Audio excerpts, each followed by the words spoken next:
Hello, everybody, and welcome back to another episode of Do All the Things. This time around, we got two really awesome action-adventure platformers. Pretty much, I've played a lot of before, honestly, myself. I'm excited about this. Because first off, we have Metroid Zero Mission 100%, which is one of my favorite speedruns just like ever. Honestly, I really like it a lot. Especially when I first started getting the speedrunning. This is one of those runs that like really just kept me attentive, just kept me watching it a lot way back in the day. It's Zero Mission is just such a fun and fast game, and like getting everything is really hard too. Like we're doing a lot of things intentionally in this run, but also there's a lot. But intentionally also means like change multiple shine sparks together sometimes, like in most ridiculous fashions. Like it's so cool. After this, we also have Shantae and the Pirate's Curse, Pirate Mode, All Dark Magic / Heart Squids, No Bounds. I think it's probably like the difficulty there, I think, if I recall. Which is basically to say 100%, the cooler 100% for Shantae and the Pirate's Curse, which is a great game too. And like that's gonna be all fun as well. Both games today kind of theme is just like action adventure. I thought I had to look it up and confirm they're both not Metroidvanias in this case. Not what they are, but like yeah, action adventure platformers where you just do like a lot of stuff. That's really all it is. But yeah, that being said, I think we should get into it. So hello, Ryan Ford. How y'all doing tonight? Yo, what up? What up? Big chillin'. Been pretty excited to do this run since I was up early today, so I just been thinking about it for the last like 12 hours. Let's go. Also, yeah, like we talked about it earlier too. This is actually the first Metroid game I think I have a feature on my show, which is strange considering I've run a lot of Metroid myself.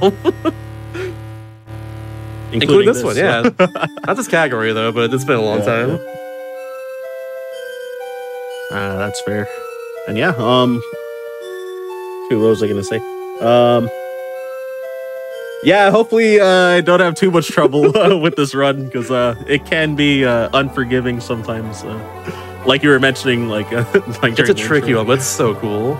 No pressure. I'm kidding. Yeah, I like it a lot though. Everyone gets started. So it felt good to derust it a bit and kind of get back into playing it, because it had actually been a while since I played this category until like this week. So. Absolutely, it's such a cool one too. I know you run a lot of Metroid in general, even with like Super Metroid as well, especially. Yep. But yeah, all right, I guess we can get the run started. Sounds good to me. Never ready. All right. You want to count down? You can do it. All right, I'll do it. Okay, if we can get the timer started, we count down from 3. 3, 2, 1, go. Yeah, so... Yeah, okay, so I was saying behind the scenes how I didn't really prep commentary that much for the run, but... I can help a bit if I need be. For instance, this is a remake of Metroid 1, and it's like, in my opinion, one of the best remakes of all time, because considering like everything they add to it and everything, it's so cool. Yeah, there's been like really cool like quality of life additions and extra content, which you'll see later in the run. So, the beginning part here, these enemies when they start moving can either move right or left. So it's RNG whether they'll get in your way or not. Which most of them did, which was a bit unlucky. Mm-hmm. You can avoid losing time if you shoot 2 shots like precisely at them, because you run faster along the ground compared to your movement in the air. So generally you don't want to have to try to jump over them if they're in your way, if you can shoot and kill them. I know there was a lot of enemy luck with like where if they go left or right usually. Like in this first area where like that you had to stop for a few seconds because of the Ripper there. Yeah, the Ripper being directly over. That's always the worst when that happens. Yeah, so it's like the 50-50 RNG. I'm pretty sure that even happened in like the world record for this category, like getting the bad pattern. Would not surprise me at all. But, yeah, since it's literally a coin flip, then it happens. Also, Rocky's a familiar face. We've actually raced, I'm pretty sure this category for a marathon like 2 years ago, I think. We didn't get the double though. That's what's so hard to get. So I definitely suck at this trick, but Nah, it's frame perfect. It's fine. It's hard, honestly. yeah, exactly. Yeah, so you can get a. So what we were talking about is you can get a double hit where if you hit the eye with 2 missiles on the same frame, so you can have a 2 cycle there and speed up the fight. I actually find it a lot easier when I am practicing on GBA SP when doing it compared to. Right now, I'm using a SNES controller since I'm playing on my Game Boy player. Ooh. So I just generally have more difficulty with that, and it's gonna sound odd, but morphing as a whole is like harder for me. I can see that, honestly. There's a certain, yeah, there's like a certain trick, JBJs or jump bomb jump, which I Careful. honestly am not gonna go for on SNES controller. It's just like too hard for me on this controller, even though it's a fairly trivial trick for most. You're scaring me right now. You really are. Hybrid is always scary. I know. Yeah, and I got swarmed like crazy by all of them really early. So it's one of those rooms where you mess up once, I'll just really snowballs like that. It's ridiculous. Exactly. It's like you really got to not be afraid to have to do an extra loop potentially. Oh my gosh, I keep just running off ledges into the acid. Pressing A barely too late, but it is what it is. It happens. It happens. Yeah, the hive room though, if you don't run into the hives itself and take contact damage from those, you take a lot less damage. So the bugs only do 5, and the hive itself, I forget how much it does, whether it's like 15 or 20, but it's a lot more than like the bugs. Yeah. So you can take a lot of hits if you're careful. Especially in this game, because he falls so fast everywhere. It just moves so well because of that. Yep. Exactly. So I was like trying to be really careful about my shots in that room because I didn't want the bugs to block my missiles, since that's most of the damage output. Speaking of bugs, I believe in the good bugs. Come on. Like 3 bombs, just like three sweeps. Come on, right here. Right there. Ah, missed one. There's always the one, I swear. Oh my gosh. I was hoping it would attach onto me, but unfortunately it I think I had too many that swarmed me already, so I couldn't collect that last one onto me. But it's all good. Kind of a cool thing about this run too is the game kind of makes you go towards a certain just like upgrade, but just normally by just like going to those Choda statues. But we just choose to ignore that most of the time. It's pretty awesome. Yeah, exactly. Like sequence breaking if it's convenient. Which is all developer intended for the like in general. Which is kind of the cool thing about Zero Mission. They intend you to sequence break like this if you really want to. Yeah, exactly.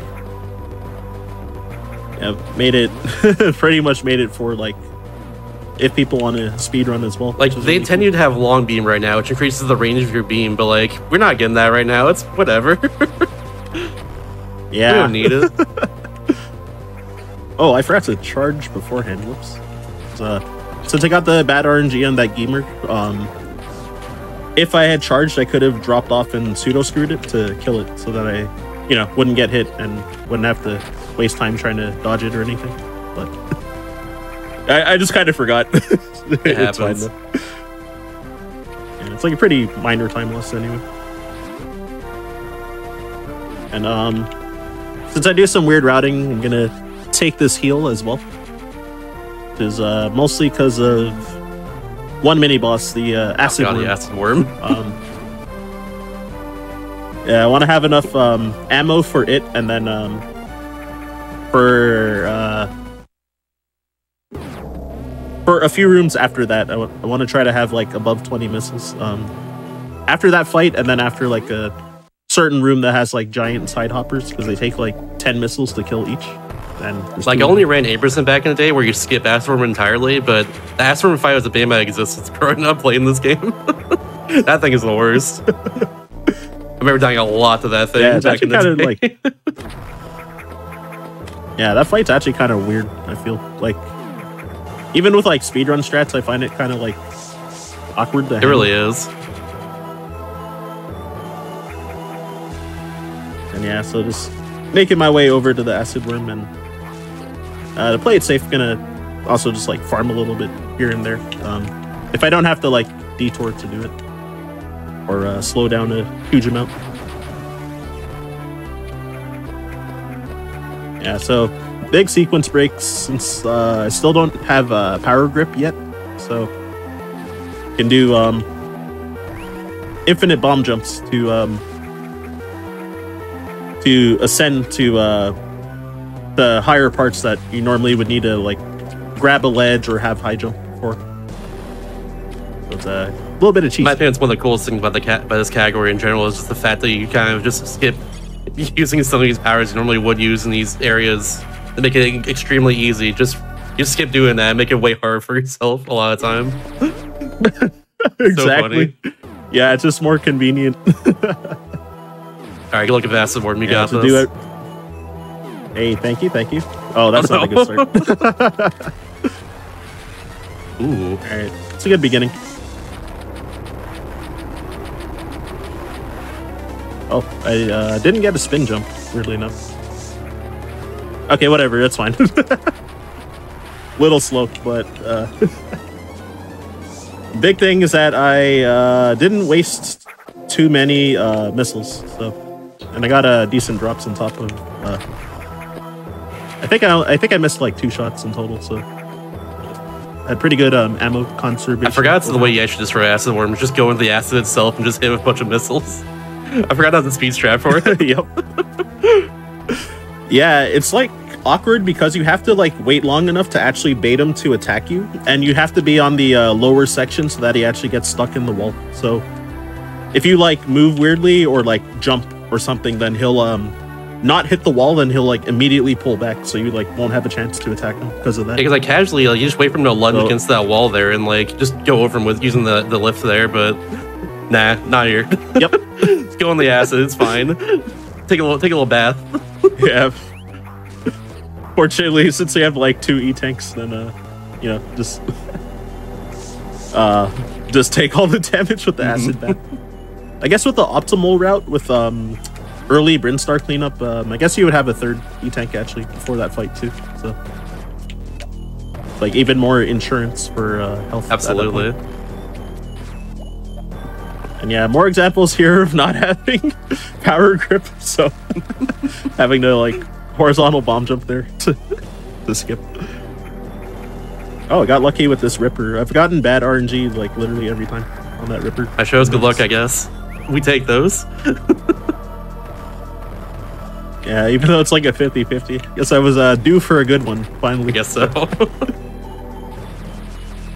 And yeah, since I came in with 23 missiles, even though I missed some shots, I could kill those big side hoppers pretty cleanly with just 10 missiles each. That was pretty nice. And these side hoppers in this room, if I get good enough RNG, that was okay. Yeah, you can get double missiles without slowing down. And can like kill them while still running straight the whole time. But the second guy, since he jumped to the left, he was in the way, but it's okay. I think you've seen Sky before just like bypass a lot of this room by just like grabbing the ledges of those like control blocks over and over again or something. Something ridiculous like that. Yo, that is so I know. hard. I know how he does that. I've tried and I've tried myself and I'm just like, yeah, this is too hard, so didn't bother. Completely understandable. Yeah, there is a there's like a refill glitch here with unknown item that you can do. If you collect it and morph into that refill at the same time, but I find that one difficult because oh whoops. I kind of messed up this whole setup. It's fine though. Alright, well, shoot. One moment. There it is. It's gonna be kind of slow, but it's fine. Because yeah, when I was running by, I meant to shoot that missile block that I was standing on, that I was trying to bomb jump off of. I was trying to break that one so that I would be able to be on top of the one that I actually broke and have like a pretty easy time bomb jumping into that hole, but unintentionally I shot the wrong one.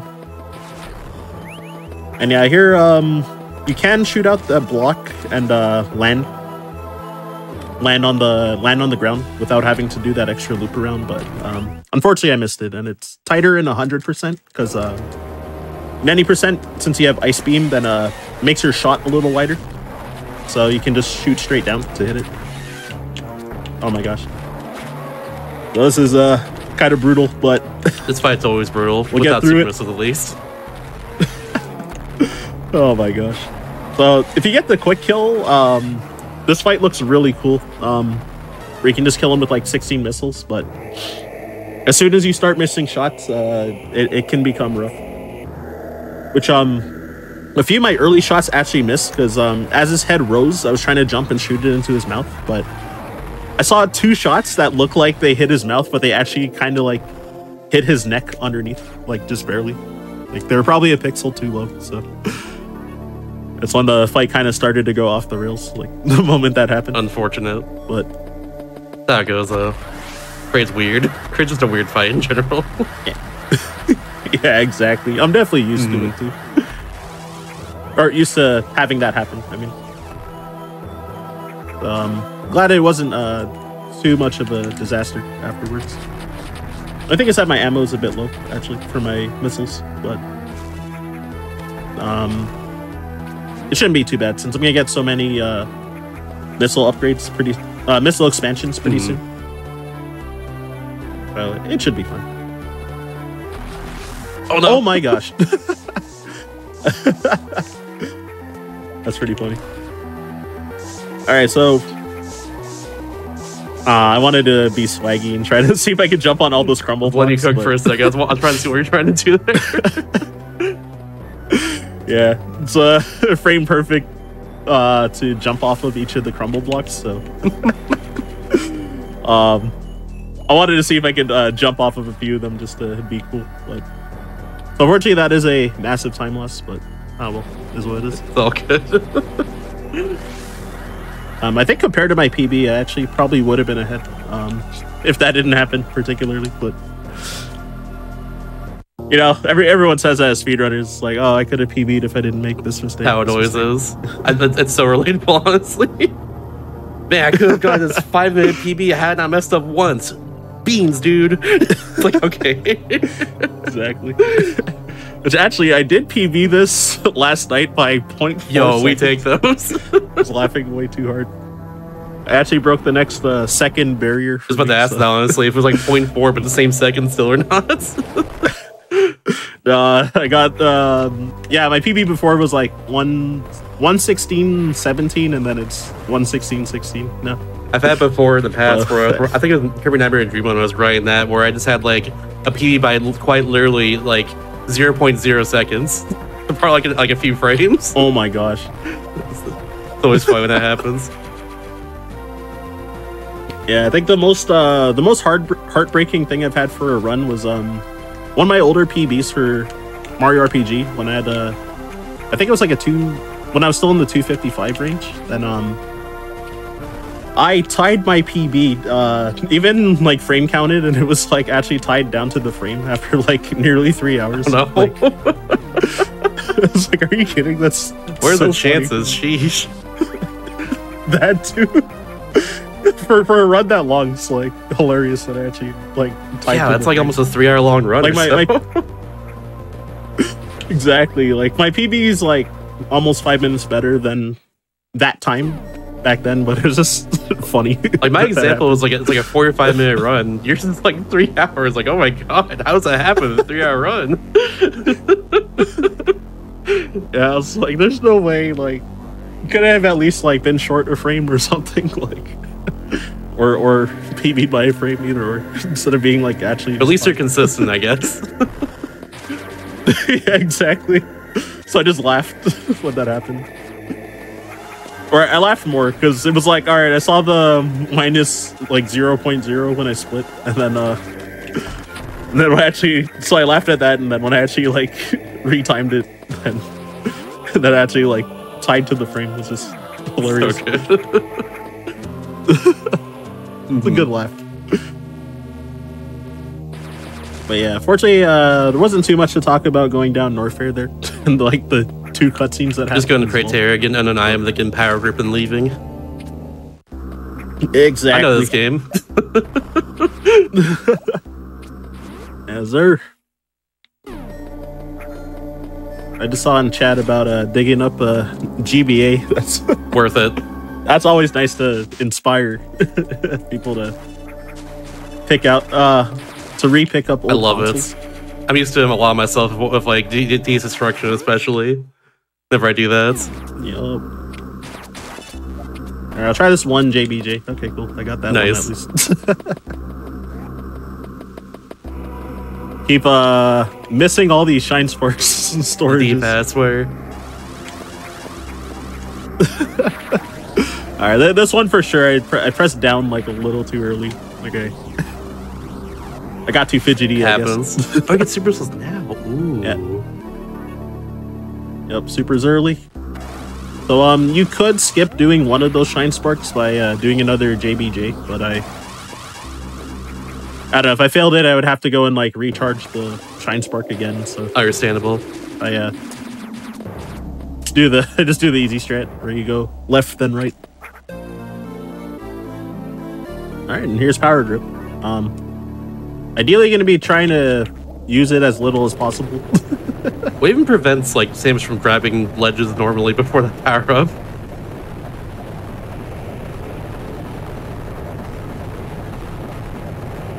My bad. I got it. Don't worry. But yeah, I missed what she said there. I'll just ask a hypothetical, I does like, why does Samus need a power up to grab a ledge in the first place? That's the real question. I know, right? Yeah, legit. Yeah, and also in Fusion she didn't have to, but now in this game. Really, like every other Metroid game, things Also, only yeah, give power grip in it, honestly. I'm Sorry, pretty sure I there's missed only that. Metroid games that like power grip in the first place. Like, why shift it to it here now? I don't think it's in any other. Oh, pardon me? Oh wait, no. How about this? She has to get power grip here because in the layer this is Metroid 1. In the other game, she has it because it's not Metroid 1. Yeah. We'll go with that. I guess. With continuity. The actual continuity. She loses her powers in other games, like Metroid Prime 2, for instance, but she keeps power grip, it's fine. Yeah, that one's ingrained. But yeah, so there's a bit of a routing divergence here as well compared to, I guess, top level runners, where they would usually go on the top and do a Shine Spark called Ice Cream Spark, where you go to get Ice Beam early and spark all the way across that heated room that's like right before. Do they call it Ice Cream Spark? That's awesome. I love that. I love the name. It's so good. I also love the name. It's another one where I can do it like I can do the spark decently consistent on GBA SP, but on NES controller I very rarely ever get it, so I don't bother doing that route when I actually do runs. Understandable. So whenever I can get a like the link cable to be able to use the GBA SP on the Game Boy player, then that's when I'll probably switch strats, because the D-pad's just easier to handle. Alright, also don't judge me, but for extra safety, it's like we'll almost call this a marathon run. I'd say it is. Yeah, for extra safety, I'm gonna take that heal for this hell run in case I make a lot of mistakes. This next horizontal bomb jump. This one's brutal. I do have a backup save in case I die, but like, I don't know. That should be fine.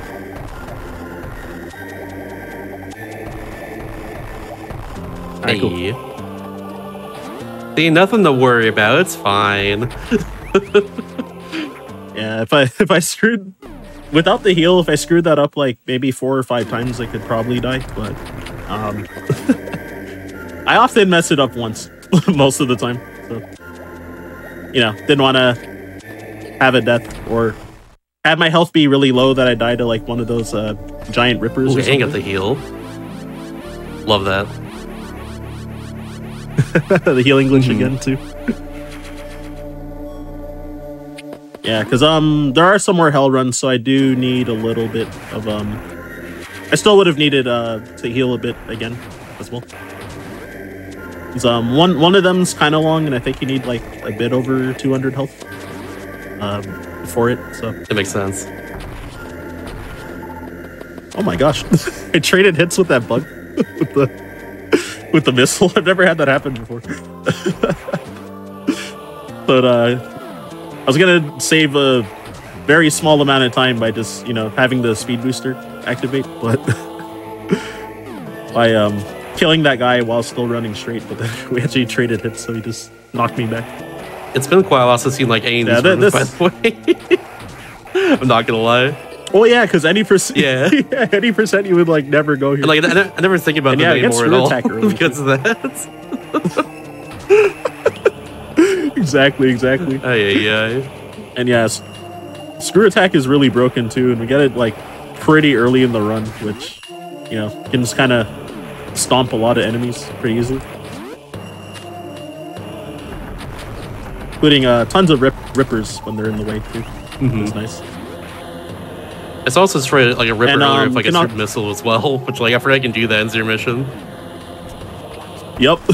Yeah, because that ripper that I killed, leaving criteria, since you don't have super missiles in any percent, you would if you get the bad pattern where the ripper's in your way, then you have to jump over it, which, you know, wastes a bit of time from being in the air, and could be doubly worse if you have to jump over it while you're still in the water because of not having gravity suit. They'll jump really slow, so it like wastes a little more time if you get like the bad pattern on the second ripper. But yeah, in this category, then yeah, you can just shoot a super missile at it and kind of hope that you get a super to drop, but it's not a big deal if you don't get one to drop. You just like clip the missile launcher there into the wall. Is that what happens? That's so cool. The cheese. Yeah, even though I have wave beam, it would take more shots to kill it. So instead, just try to clip it through with 2 missiles there. So with this routing, I'm gonna be going back up for ice beam, because you need it for some tricks in Ridley's area.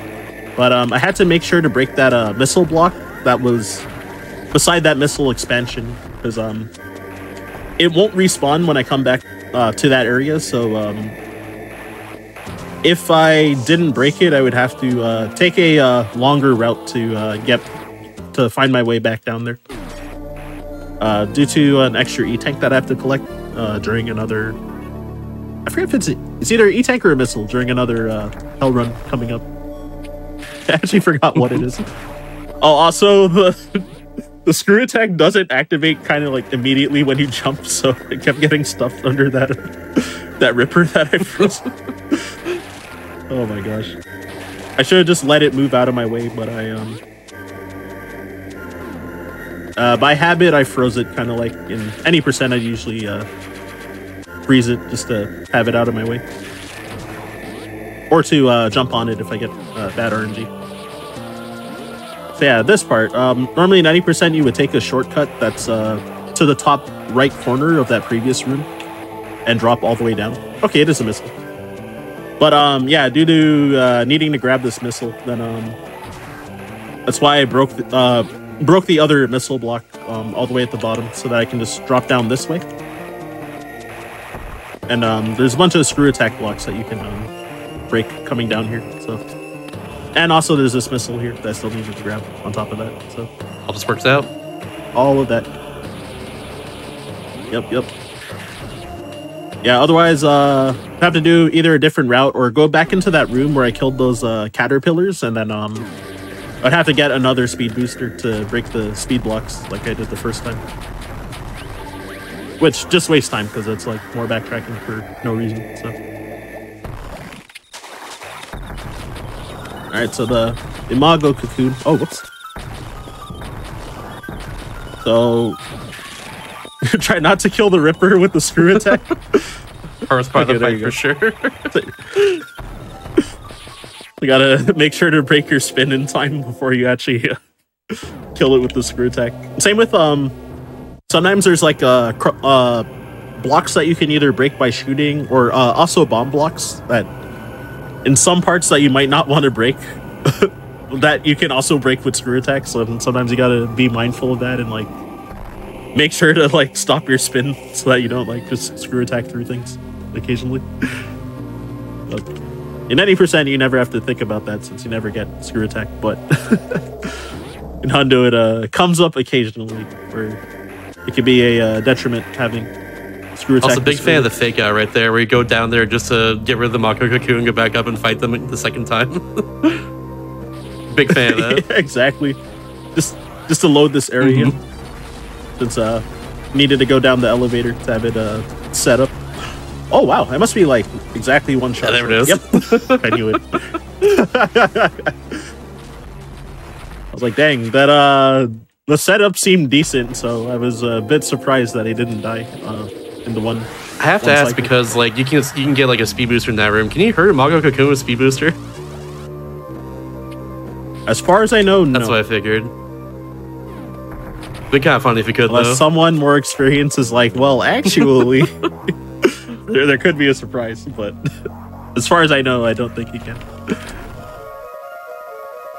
You gotta remember to, yeah, so there's like the fake floor there, so it's a big time loss if you drop down that hole without grabbing that E-tank.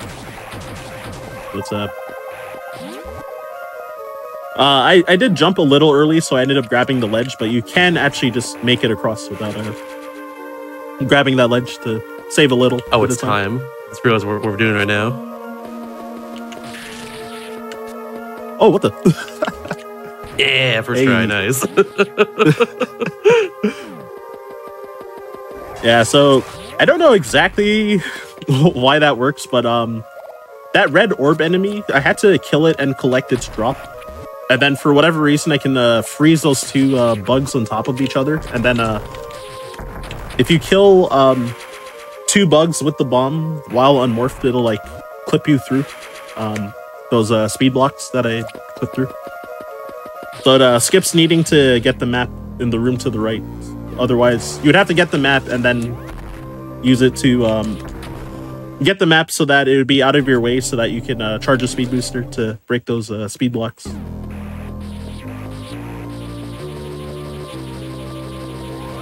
It actually is a little faster to not Shine Spark across this room and then backtrack to gain speed again. Oh, unless I guess if I fall off and grab the ledge like that. Yeah, so normally it's a little faster to come and get the speed booster from this side instead of doing a loop back and forth to charge your speed booster. So it's a bit of a kind of difficult Shine Spark chains coming up. So the first I try to do the slightly faster strat there where you can diagonal spark so that it so that you bonk really early and just fall into the spot you need to start charging up your next Shine Spark, but I sparked just barely too low, so there it is. Oh, I went a little too high that time, but it worked at least. We take those. That's definitely the first of many difficult Shine Spark chains in this run. That's what I know this run mostly for, just like all the ridiculous Shine Sparks you do in cleanup especially. Yep. And yeah, like each one that you drop loses like so much time.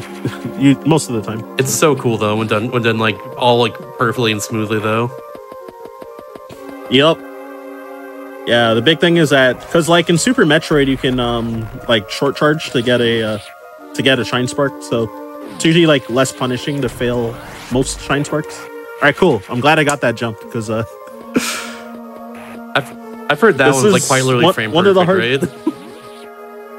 No, it's so sometimes it's a 4-frame window and sometimes it's a 3-frame window. Like depends on like Samus's oscillations when she's like running.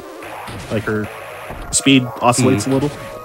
So the window like will shrink and grow by a frame occasionally, but you you know, like 3 to 4 frames is still pretty That's super tight. wild. And that's the intended way to get it too. So it's like, you know, on like public forums and stuff, you'll see people complaining about like that particular missile all the time. So, and for good reason too, honestly. Yeah, exactly. Because like, I think like when playing a game casually, if something is like generally tighter than like 6 frames, tighter than a 6 frame window at 60 FPS, then it's usually going to be difficult. Unless you like practice it a lot. Unless you're an absolute gamer. I hope I don't get hit by. Okay. Oh my gosh. Yeah, so yeah, I hope I don't get hit by that. Relatable experience right there. At least I didn't get knocked down. Fortunately in Hundo, if you do get knocked down there, it's not as punishing as any percent, because you can go to the room to the right and charge a Shine Spark and then spark back up. Whereas any percent, either you have to go back through the room that had all those big pink side hoppers, and the bugs and stuff with the lava on the bottom. And you have to do like a whole loop around, which loses like over half a minute in any percent. So yeah, that jump can be scary. In this category though, you definitely need to remember that you have screw attack, since if you want to like freeze and jump on one of those orbs, then you could kill it with your screw attack and just fall all the way down. In screw attack early like that is it's so good. It comes in so much handy. It really does. Oh my goodness. Yep. Yeah, some of the other rooms, it's been nice to just like jump through all those like Dishegas and stuff. And all those like big enemies, especially instead of having to. So nice to have that. Exactly. Like yeah, instead of shooting like a bunch of precise like double missiles and stuff like that, or burning super missiles to kill them and stuff like that.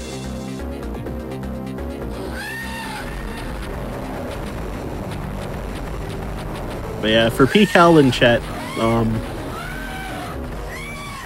yeah, if you fall in that hole in Hundo, it loses a lot less. It's like closer to like 15 seconds because of having an easy backup.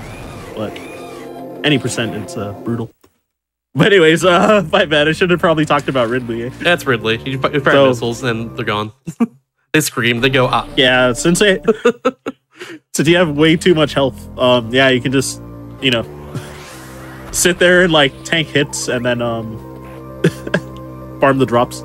Or sorry, whoa, I was farming drops. I said farm the drops. It's like a Freudian slip. You kind of do it there too. But yeah, a little bit. Yeah, so like while he's just standing there shooting flames, you can just shoot super missiles. And since I had 9 supers and it takes 10 to kill him, then yeah, I just hit him with like 9 supers and then like 5 regular missiles to quick kill. And yeah, just stood there taking hits because it's convenient. But yeah, so Ridley didn't drop any supers, and then the 2 farming spots that I just did, I got oh my god. Oh, there we go. Like kind of crappy look. Yeah, so those owl enemies have a 75% chance to drop those super missiles, so I'm glad at least 2 of them dropped. And in general with Metroid games, like if you have full health, the enemies will only drop like missiles, for instance. You have full missiles, they'll drop super missiles. At least it should in theory. So like that's the other thing too. That's the perfect time I even farm that in the first place. Yeah, exactly. And yeah, I want to try to be as close to full supers as I can, because I'm gonna be heading to Torian after I do the late Brinstar cleanup. Since yeah, since I mentioned that I wasn't gonna do early Brin cleanup, which I'm not sure if this is still accurate or if there's been changes in strats, but I think early cleanup optimally is like 3 seconds faster than late cleanup. So it's not a huge difference, but the early cleanup is a lot harder because you have to do a lot of like different types of bomb jumps early to ascend to the upper part of Brinstar. Since you don't have like high jump and power grip and stuff like that. And Sewer Attack will also make the climb more convenient because of all the enemies in the way, but I can fortunately just... Oh, that sucks. Not the Ripper. I stored the spark a little early, so I got a super missile. Silver lining, we take those. Yeah, so since I messed that up, just grabbing that missile upgrade anyway, and then gonna just ball spark through this next section over here. And yeah, since I touched the slope, then Samus wouldn't fly like straight across the room to get to here, so I had to actually store one more shine spark and then do another ball spark. Normally you would do it in the room with the 2 rippers, but because I got hit, the plan was to store the spark, drop a bomb to blow up the bomb blocks, and then also collect that missile, and then go back down and ball spark before my shine spark timer runs out. And then go and grab the super missile. I'm gonna grab that. The more the better, honestly. It's teasing me like right above my head barely. So now I'm at full super missiles. Which, it probably was not optimal to grab that, but it's okay. And then, yeah, this section right here is a lot easier. Again, thanks to high jump and wave beam and all that stuff. So you can clear out the blocks easier and, like, you know, not have to do extra, like, wall jumps or bomb jumps or anything. And yeah, unfortunately, you can't speed up those bugs at all, so you just have to wait for them to eat those. I don't remember what those are called. I don't know either, actually. Is it time for me to use the Google? If you want. I might, honestly. Thinking about it. Yep. I only learned because of the practice ROM, because you can, like, toggle for...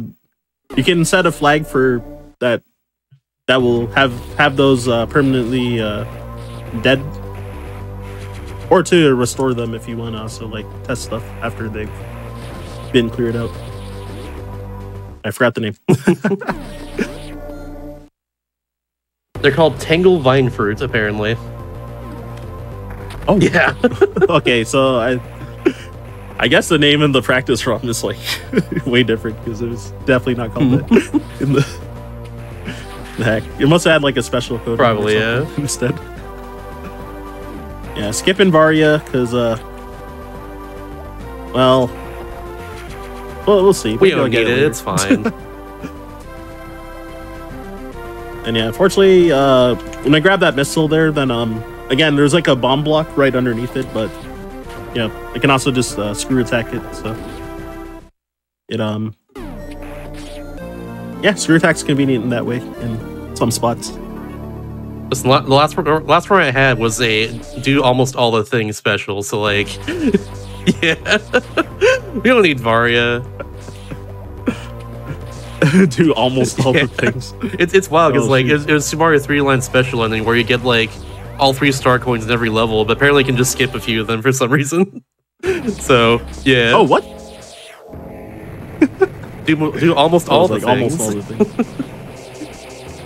Oh my gosh, that's wild.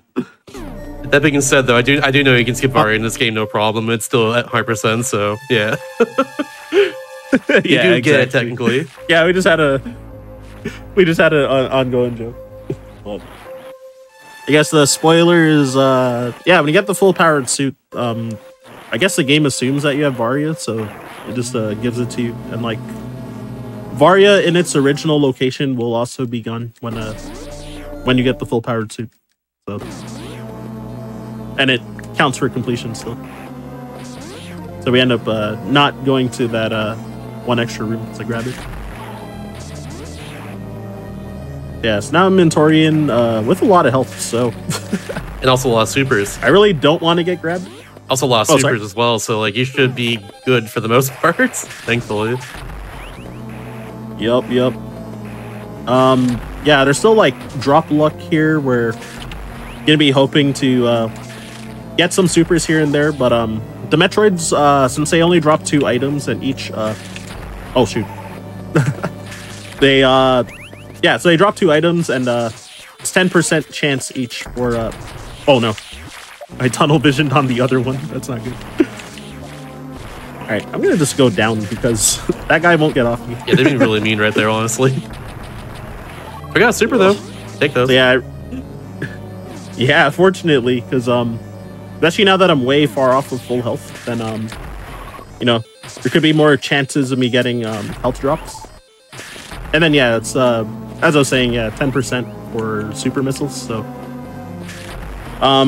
ideally want to get out of this area with once I clear out all the Metroids, I want to try to not be below 4 super missiles. So we'll most of the time just opt to use regular missiles whenever I'm He's need 4 for Mother Brain in a second. Yeah, exactly. They know stuff. Oh, whoops. Alright, well, that works. It's fine. And yeah, if you want to do the optimal strats, I think you need 8. Or I think if you have a full 12, it's like we can do all the biggest strats, which is you can just shoot like 4 supers to break Mother Brain's glass, and then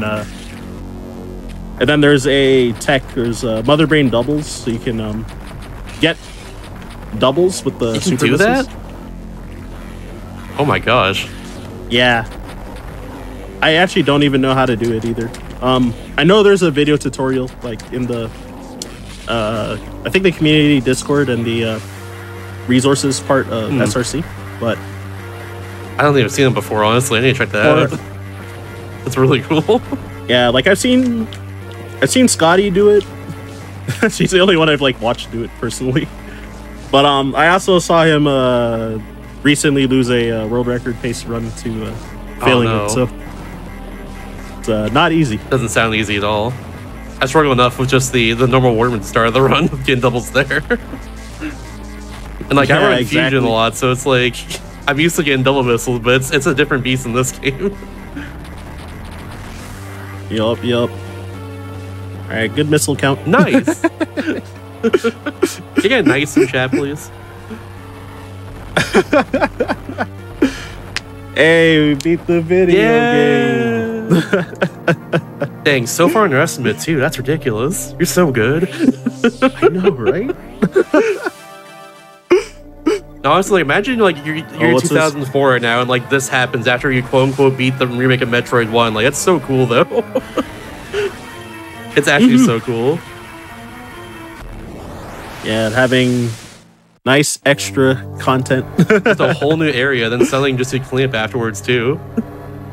It's wild. If you know where to go, at least for that. Yup. That's the thing. Whenever I see people play this game casually, they don't know that you can just like break the glass tube and never mind. You'll see eventually people in chat. Yeah, hopefully I hit the tricks, but we'll see. Yeah, actually, for the glass tube particularly, I don't know the most optimal backup if you fail it, but could see a janky backup. We'll see though.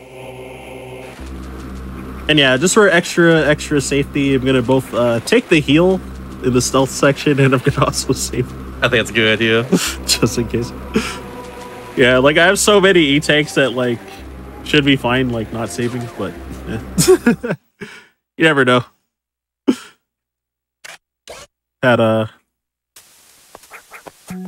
know. People have had disasters happen, so I won't say that I'm above. Would definitely advise for like a showcase like this to please, for love of God, save and take the heal. Yeah, exactly. Just finish the run. You could save that. You could save like a free 10 seconds, but you know what? It's fine. Exactly. Yeah, in a hundo run, me personally, like my PB, it feels like not. It's not like top level. Then I just take the heal in hundo. Even though in any percent I skip the heal for PB attempts. Oh, he still saw me. What? All right, well, that's fine. The alarm was supposed to turn off and the gate was supposed to open, but it was still alerted for a little. Very longer. strange. Ah, well, it's fine. Oh yeah, I did skip the map as well. So just read in chat. We take those. Whoa, hype train? Yeah, I had my 18 months earlier, so save it for hype train. Which, if for those that don't know, all your bits, subs, Prime Gaming subs, and gift subs, all here on the GDQ Twitch channel help support Game So Quick Hotfix. So if you enjoy watching runs here, just you're subscribing to the channel or cheering bits or anything, all your bits to get into the hype train in the first place. So, yeah. Yeah, sir. There you go. Yep. So this stealth area is very long, but there might be tricks here and there to talk about. I do like there's like little things. For instance, like I know when you crouch, Samus like gets stuck in that crouch animation, so you actually have her shoot into like a tube, into like whatever you're crouching into at the same time without losing a little bit of time while shooting. There's stuff like that. Yeah, exactly. Because like normally she'll like stop a little bit while she's crawling if you shoot, but as she's like exactly like entering the crouch animation, then you can save some frames. And then same with when you finish crawling out of a tube. Oh, I also did a door fix there to save a little. I think it's like 8 frames or something, but minor time save. But yeah, when Samus is getting up after crouching, like in a tunnel, then you can press up to stand up a little sooner compared to if you hold forward, because she kind of, if you hold forward, she'll delay before she starts running. So you want to have her aim up, so it makes her stand up sooner. Alternatively, if you're planning to jump immediately, then also jumping works as well. But otherwise, yeah, then usually I aim up to like save a few frames every time. I hate doing this wall jump a lot, but the first wall jump always has me. That one's like if you fail, you just fall down and get caught. So it's like, damn, lose more time now. Oh no. Yeah, exactly. Yeah, because for wall jumps in this game, like Samus's pretty much her whole body has to be above the wall that she's wall jumping off of. So if you undershoot that jump a little, then she'll I failed the Samus. Dang. So you can have the alarm turn off and like not have the last pirate see you there, which would I think it saves like 3 seconds, because there's a room later on here that I'm gonna have to reset to have the alarm turn off. Either that, or I'd have to wait for this guy that's about to pop in to leave the room, and then the alarm will turn off. But you can go into that save room and exit, which will also reset the alarm, and it's faster to do that. Also, that power bomb that guy's carrying away does not exist. Just don't hitbox on it or anything. Yep. So yeah, you can't like kill him and collect it or anything. You just pass through him. It was all a dream. Exactly. Power bombs not real. They can't hurt you. Yeah. And yeah, stunning those last 2 guys. You have to be really careful because of how the bar underneath your health, how it has to be full for you to actually stun the enemies. So trying to shoot that second guy, you can very easily like shoot too early and like not stun him and then get hit. So especially if you're doing a like not taking the heal, and you'll die in 1 hit to these guys. So you have to like really make sure you don't miss that. Also, that's kind of bad that I dropped that wall jump there. So the gate is going to take a while to turn off because of that, I think. Yeah, there you go. So, there was one guy on my tail that was kind of close after I slowed down there. So happens, unfortunately. Just how it is. Yep. Yeah, fortunately safe and damageless getting through there, so that's nice. I will say also, personal notes, Woman Left in the Hype Train, by the way, if y'all want to get some Hype Train emotes, there's a bunch of new ones that came out like a month ago, and they're all like animated and good, so like, y'all should get on that. That's all I'm saying. Help support the channel, it'd be really cool. Yeah, I got 1 minute left to get to the next level on that Hype Train, so come on. And got a long cutscene into a kind of glorified cutscene with Charlie. Oh yeah. So you got a lot of time. Why go with Boss Charlie anyways? I have no idea. Same here. I've run this game for a while. Like, I have no idea why they call it Charlie, honestly. I think it's just because it's alliteration with Chozo. So like Charlie Maybe. the Chozo. I might be wrong, but I think that sounds like a solid enough reason for me, honestly. And I'm very gullible. Yeah, because I hear people call him Charlie the Chozo, so I think that's the reason. And oh my gosh, I got slightly too slow there, but it's okay. That was awkward. All right. Hey, there we go. Yeah, kind of like the lightning was starting to shoot, and also him finally showing the glyph at the same time. Slightly under my angled shot angle too, so I was like, oh, every weird thing all at once, or every awkward thing to react to all at once. So I ended up just missing the shot because of that. But it happens for sure. It's a tricky fight, it really is.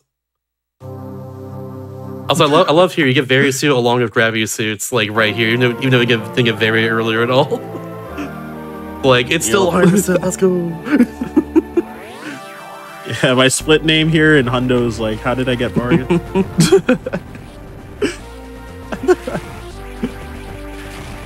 I love this part of the game so much. It's just time to kick so much ass. It really is. Yep, the cleanup and just like, yeah, being able to like, you know, mow through all these pirates. Oh shoot, mow through all these pirates now. It's so fun. So I'm always glazing this game's space jump due to you're able to do consecutive space jumps a lot faster than in other games, because you have to be falling for a minimum of 8 frames to be able to space jump again. And then compared to other games like Metroid Fusion, you have to be falling for like 15 frames before you can space jump. Like Super Metroid and I think Metroid 2, you have to be falling for like 12 frames. So because of that, you can do consecutive space jumps like a lot faster in this game. And even then, I still drop space jumps every now and then, even though it's like more lenient than the other games. It's so easy to do that. It really is. Figures to get complacent like that. Yeah, it's just like pressing it too fast because of the freedom. Also, I forgot I had the page of like Zero Mission enemy names open still. Apparently the boss you fought, that's Charlie. It's called Chozo Warrior Engraving. So I think Charlie's a better name. That's all I'm gonna say. I like Charlie more. Chozo Warrior Engraving. Makes sense. It checks out for sure, but it's like Charlie just sounds right. I don't know. Yep. And then kind of thematically with speedrunners naming certain things in a run, like enemies, certain things. Or friends in some cases. Oh, what am I doing? That's fine. I was supposed to shine spark up here, but Want me a little swag for the fans? I get it. The door for no reason. It's quite a bit of a time loss, but it's okay. Not the worst thing ever. But yeah, yeah, a lot of communities usually like name stuff that will like often lose you time in runs. So like, yeah, Charlie the Chozo. Like for Donkey Kong Country 2 speedruns, I know we have what's it? Francis the Fish in like Lockjaw's Locker in World 3. Or sorry, Glimmer's Galleon in World 3. Oops. It's like the dark stage with like the flashlight from your fish. Oh yeah, that one. There's like one fish enemy that gets in your way that like very easily, and like we have the specific name for that guy and only that. Thank you, Francis. Very cool. Yeah, it causes a lot of deaths and runs. So tell us, why are you going right down here? Well, yeah, so yeah, it's massive detour. So I'm gonna be trying to get early power bombs instead of going like pretty much like 2 rooms before Ridley, where you would normally get the intended power bombs. But yeah, gonna be trying to do a ice clip to all right, cool. Yo, nice.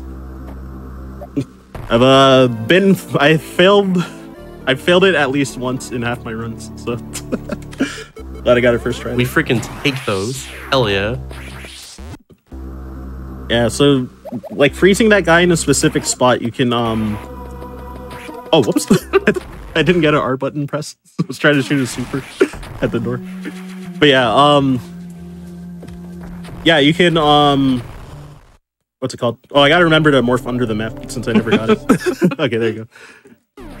Or you can space jump over it, either or. How are you gonna know where to go now? I know, right? You see all these green map paths too. But yeah, so yeah, you can kind of like push yourself like a little bit into the wall, and you can just barely touch that crumble block from the other side when you freeze that pirate in a specific spot. Oh, I forgot to jump through that door for door fix there too. Oops. It's fine though. Slowly losing frames. Not the worst. And due to getting early power bombs, with this routing, we actually do have to take these healing stations every now and then to specifically to restore the power bombs, because you don't really get drops from these enemies aside from I think these atomics drop. Yeah, these atomics drop stuff, but I don't even know if they can drop power bombs or not. But if they can, then I assume it's really low odds. But yeah. So coming up to the glass tube that we mentioned earlier. So okay, we drop a power bomb here, and then you can wait for the screen to stop shaking, and then the spark, and then another spark, along with the. Oh, thank God! Okay. I didn't get in the hole when I broke the speed block, so I thought I just failed it entirely. But I was close enough that I still was able to just space jump up through the hole, so I lost a very small amount of time compared to if I failed it so entirely. Close. Yeah, because the backups is to either come all the way down here and where I'm speed boosting right now, you speed boost the other direction and shine spark up from down there. Or I think the faster option is to do the old route, and I am too new at this game to that I never learned the old route, so so I don't know the optimal backup routing. Completely valid, honestly. Oh my goodness. Yeah, so I always just drop down and do that do the backup shine spark instead. Also, I mentioned the glass tube earlier, the thing you destroyed a second ago. That's like something that a lot of people don't know about, I think, when you play this game the first time. Is that you can destroy that glass tube there, and like there's just a whole other area over here. Because like you're supposed to just go straight to Mecha Ridley right at the end of the game and just beat it right then and there, and like Mecha Ridley is like out of the way. Exactly. Some people just don't go back here at the power bomb, which is understandable because it's like way out of the way still. Yep. One of those things I learned from just like watching 100% runs is that like this whole area exists. You can go back here and go back to the rest of Brinstar, I guess, and Josody and stuff. Great area, I mean. Yeah, exactly. So doing the whole cleanup for Hundo. So me trying to not lose this shine spark and doing a pretty long shine spark chain here as well. Alright, this is the safe part if I do fail, because I can charge another shine spark in this room now after I broke those speed blocks all the way to the left. But it's fine, I got the whole thing. Heck yeah. Nice. So yeah, so kind of unfortunate like that for power bombs for the most part are usually used to get another power bomb expansion. That's just how it is, yeah. For the most part, but there are some spots where if I get a power bomb drop randomly from some enemies, then it might I can use it in some places to save like small amounts of time. Even at like top level, like it doesn't really make or break the run if you like don't get power bomb drops from stuff, but it does help like save frames somewhere between like a few frames to like a couple seconds here and there. Oh my gosh, also I just recently watched the world record run for this category, and like in almost quick succession, Scotty got like 4 power bomb drops, but they like 3 of them were kind of out of the way, so he like didn't grab them. So he kind of just like groaned every time. He's like, "Oh, understandable." Oh my gosh. You know how rare those drops are in the first place? Kind of funny. That's wild. That just happened. Yeah, exactly. Like, I'll like maybe see a power bomb drop. Like, it probably averages to like every other run that you might get like at least one power bomb drop throughout the whole cleanup. So the fact that he got like 4 in like he got 4 in probably like 12 rooms. It was like kind of funny. It was like wow. It was like insanely lucky, but also like how 3 out of 4 of them just dropped in really inconvenient spots. So he like, it would have been slower for him to like go out of the way to grab them. So it was also unlucky in that way. Save the animals. There was one of them, I think he thought he would grab it, but he like was running straight and it was like just barely over his head, like by the most minuscule amount. So he like didn't actually get it. Simultaneously very lucky and also very unlucky at the same time. I love that. Exactly. But yeah, saving the animals, not on my watch. It's just funny. It's just the room there. You save the animals, but instead you just drop down, go back to Brinstar. Yep. Though I guess the one marathon run that I've done, Super Metroid, actually did save the animals. So there is that. Those. I didn't know the optimal movement because I never practiced it. It was like my first time ever like going for the animals in the speedrun. That's funny. But I think it made it a little more saucy because of that. Yeah, so that one missile I got from the Shine Spark chain that was inside the acid, you need gravity suit to get that so that your movement's not hindered and so that you can actually get the Shine Spark. So yeah, we couldn't get that on the first visit, so had to get it during this cleanup. Oh, I didn't get to jump through the door, dang. And then the other missile that I grabbed, it's just faster to get it when you have like the full powered suit. So, and it's like not much of a detour to grab it. So, fortunately, yeah, those are like, there was only like 3 items during the parade area cleanup to get. Which, yeah, one of them was not possible to get on the first visit, and then the other 2 are just faster when you have gravity suit and stuff. Due to liquid substances being in the way. Such as acid. Yep. Oh, wow, I actually got a frame perfect jump on one of the crumble blocks, I think. Very good. I think. Anyway. If not, we'll count it anyways. I could be wrong, but... We'll say you did. Adds to the spike factor of the run. Exactly. Oh, I forgot to toggle the supers. Whoops. Okay, there you go. And yeah, so hopefully I don't drop this space boost, but we'll see. Saves a very small amount of time compared to doing the Shine Spark all the way across the room because because of the bonking animation when you like hit a wall at the end of the Shine Spark. But I also did kind of the slower version of that strat as well, because I stored my spark when I entered that room where I forgot to toggle the super missiles to shoot the green door. Oh, what? Oh, no. I lost my speed booster there. It's okay. It's a pretty small time loss there.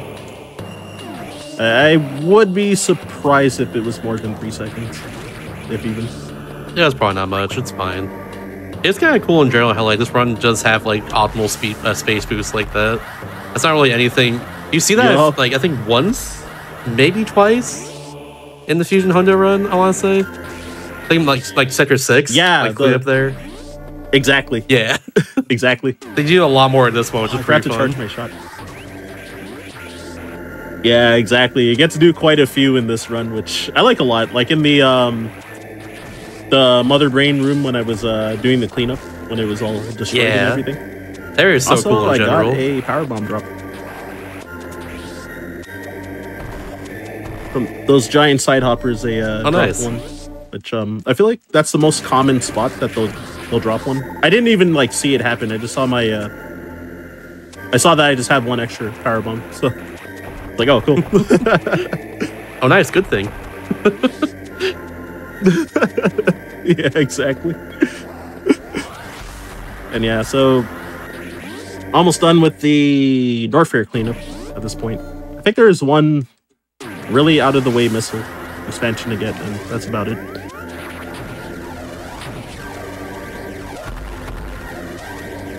Oh yeah, there's that one space boost in like Sector 1 cleanup.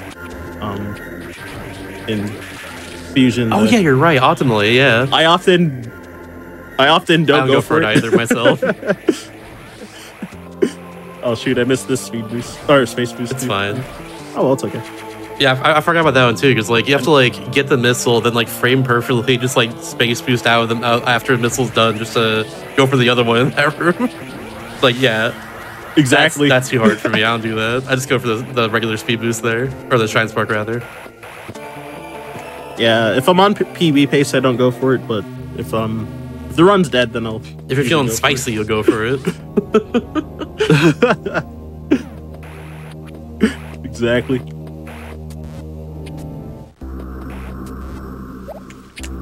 SGDQ 2024. There is a Fusion Hundo run coming up. Yeah, shout out to Monkey SMB for running that. I'm really excited for that run. Indeed. Same here. Oh no! I took so long to morph. Yeah, that's me complaining about my SNES D-pad and how I said that I have a hard time morphing every now and then. So it's that I didn't morph in time. So oh well, it's fine.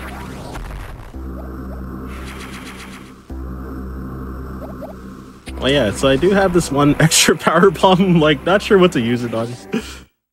I think the most optimal one might be to open the door after killing Mecha Ridley, but I might be wrong on that. That sounds right to me, honestly.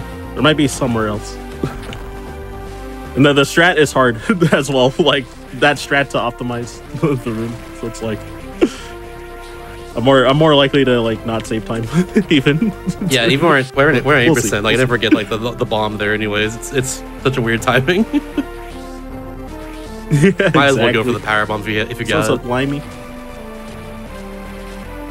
Yeah. Alternatively, I could use it in the room where the room coming up. Like I'm going all. Oh, what am I doing? I was supposed to shoot the block and drop down and shoot all those guys and clear them out. But so it's a salmon section.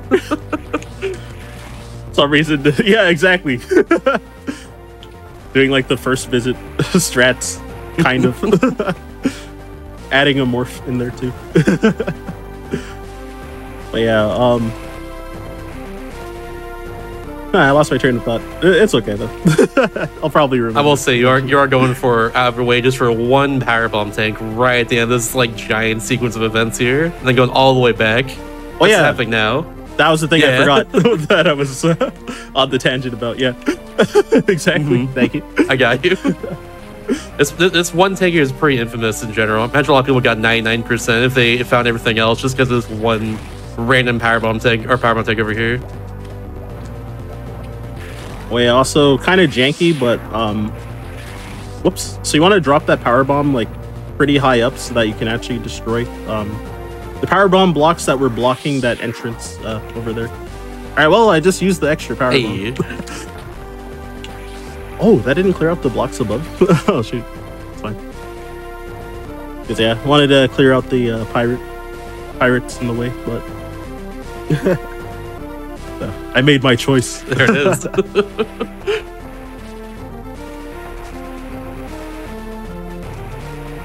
Cave story item got sound. I love that game. Never played it. But like, ooh, definitely.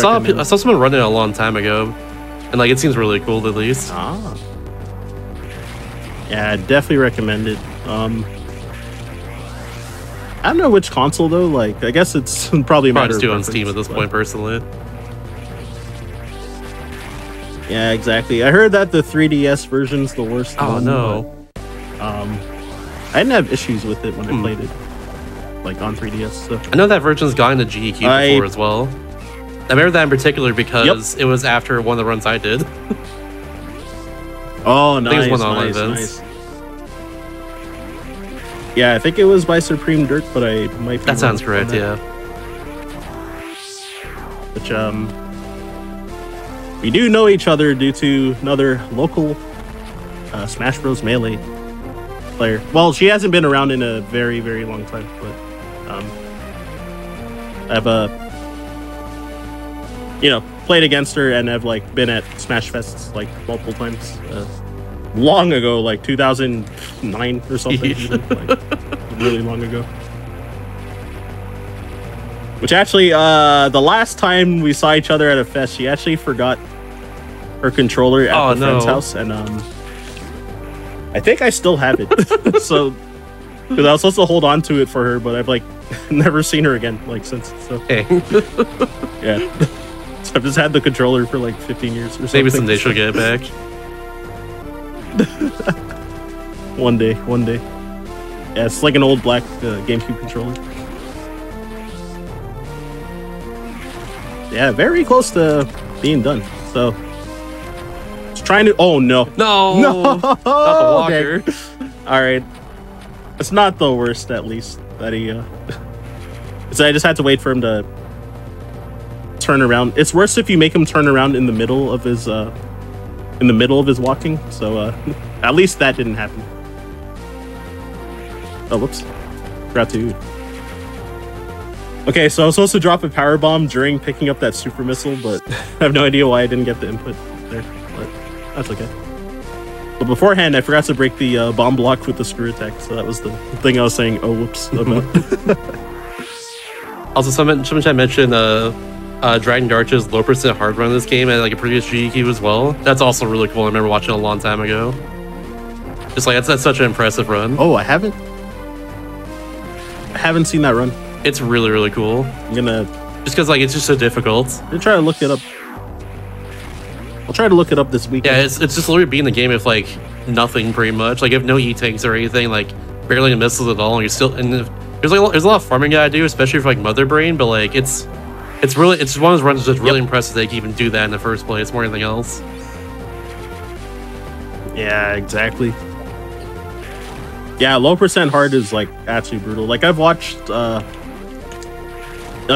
world record, and I've watched like at least the top 3 runs of that category. But, oh my gosh, Mother Brain especially, yeah, is like the brutal part where you gotta farm missiles, but then also make sure you have a bunch of missiles floating above you so that you can kill the Zebatites, because they need 7 missiles, but then you only have 2 missiles at max, so you need to have like 3 other missile drops like floating around nearby so that you can like shoot your missiles and pick up the drop. It's just ridiculous. Before the Zebetite like starts regenerating as well. And you have to get like 7 shots in. It's wild we even do in the first place, honestly. And then and then dying to pretty much anything. Like everything one shot kills you. It's so scary. One of those types of runs. Exactly. So all right, since I failed the speed strat of space jumping in between those lasers. Oh my gosh. In between those lasers, then I'm just gonna do the easy strat now. So go all the way back, get another Shine Spark, and I'm gonna just spark in between the laser. Oh, cool. Because yeah, otherwise doing the space jump between those tight spaces is kind of a chore. So is that the final item right there, by the way? As y'all saw, that's the final one, right? Sorry. Nice. Yeah, that's the final item. So if I got everything, then Mecha Ridley should take 18 super missiles to kill. If he dies in 6 hits, then I missed an item. Oh, no. So yeah, if you have 100% items, then he has triple health in his attack to do double damage. So, oh my gosh. So yeah, I'm mostly just gonna stay in the back and just keep shooting supers like this. You can kind of shoot like 2 supers in one jump, but his hitbox is really small, so it's kind of hard to do that strat. And yeah, I think you can save like somewhere around like 8 or 9 seconds. I thought you were for the bomb for a second. Oh, I completely forgot, actually. Whoops. Yeah, I was just kind of like brain farting for a moment. I was like, I feel like I gotta say something, but also I gotta think about what I need to do next. I just like had like a brain lag. We're just vibing. It's okay.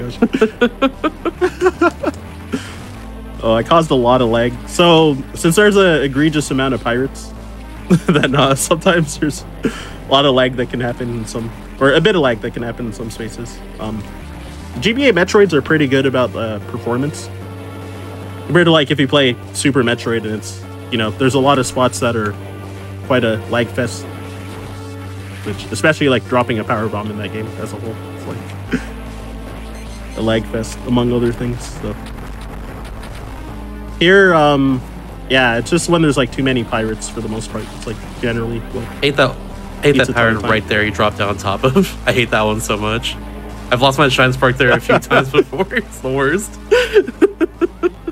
Yeah, I'm always holding a charge there to try and circumvent that, but it doesn't always work. I took this kind of safe with the spark, but also time's pretty soon, by the way. Just yeah. Right. Yeah, time's when I enter this ship after this door opens. So. And time. Very nice. Hey. Oh my gosh. So I'm gonna assume that run is probably like a 119 or something. I'll check right now. Actually looks like about like a mid 118 or like low 118. Okay. Yeah, I'm seeing right here 118, low 16. 118. Okay, it's like exactly 2 minutes behind my PB. Since I got that 0.4 second PB. A huge one. Yeah, my PB prior to that was at whatever was the last time I did a run of this at a marathon. So nice. I actually don't remember because it was like a year and a half ago or something. So I forgot which event particularly it was. And you know, for most people that know me in the speedrun space, I've like run for so many events, so I like sometimes forget. I think the stream of the event I ran is in my about page, so I could look and actually like fact check which event it was from. But anyway, yeah, so I'll try to get out of y'all's hair in a bit. But we can watch the credits. Yeah, if y'all enjoyed the run, give them the shout outs, or want to shout out yourself too as well, real quick. Oh, sounds good. Yeah. Yeah, if you enjoyed what you saw, then yeah, I'm Ryan Ford, and if you want to shoot a follow, I'm at Ryan_Ford522 on Twitch and Twitter. My Instagram got hacked a week ago, so I'm trying to get that account deleted. So oh no, so I'm not even shilling that account anymore. Not worth it right now. It's fine. I wasn't using it for like half a year, so not the worst. And what else was I gonna say? Yeah, I guess one extra plug. So I am currently running a donation goal on my stream to try to fly out to SGDQ because I have a run scheduled for the Tuesday of the event. So if you want to see me show a very different, very obscure game, then you know, which one's that? If you'd like to help out, it's Little Samson. Oh, that's a cool one. Yeah, any percent, no out of bounds. So far it's easy difficulty, but there's incentive to do normal instead, which is the highest difficulty in the game. There's only easy and normal, which normal gives you the good ending and has like extra stages at the end and stuff. So there is more content in that. I love games like that have like more stuff, more difficulties like that. Like hard difficulty means just like, you know, do more of the game. I love that. Yeah, exactly. So yeah, anyways, hope y'all enjoyed. And oh, I guess also there's now that the schedule got posted for Juneteenth, then I will also be running Super Metroid for that on this channel on July 23rd. I think it's around 5 p.m. Eastern. So yep. A lot of my stream content coming up will probably be derusting Super Metroid and trying to grind for a better time as well. Yeah, you've been going ham in that game recently. Like it's been cool to see. It's been fun improving too. Oh yeah, absolutely. And yeah, like I find my muscle memory kind of gets messed up between switching between the GBA Metroids and Super Metroid. So I tried to focus on playing this for this event during this week. Absolutely appreciate it. So I could, showcase at least like a decent run and like ideally not go over estimate. So and that was a lot of fun, honestly. Thanks for showing that off. For sure. Thanks for having me. Yeah. And, yeah, I guess there was last year, because you were trying to get me on for Donkey Kong Country 2, but I was gone to Zeldathon in person, so I'll have you on for that eventually again. Yeah, so hey, so stay tuned potentially. Get a DKC2 run. Yeah. But anyways, hope y'all enjoyed, and I'll catch y'all later. Yep. And we're not done with the show tonight. We're gonna be having Shantae and the Pirate's Curse right after this. Stick around for that one. Having the quote-unquote 100% category, based on 100% without maxing out this shop, which requires a lot of money grinding. It's really good. Really good run. Love that game. It's gonna be really fast. Stick around for that. And we'll be back in just a little bit more. Do all the things.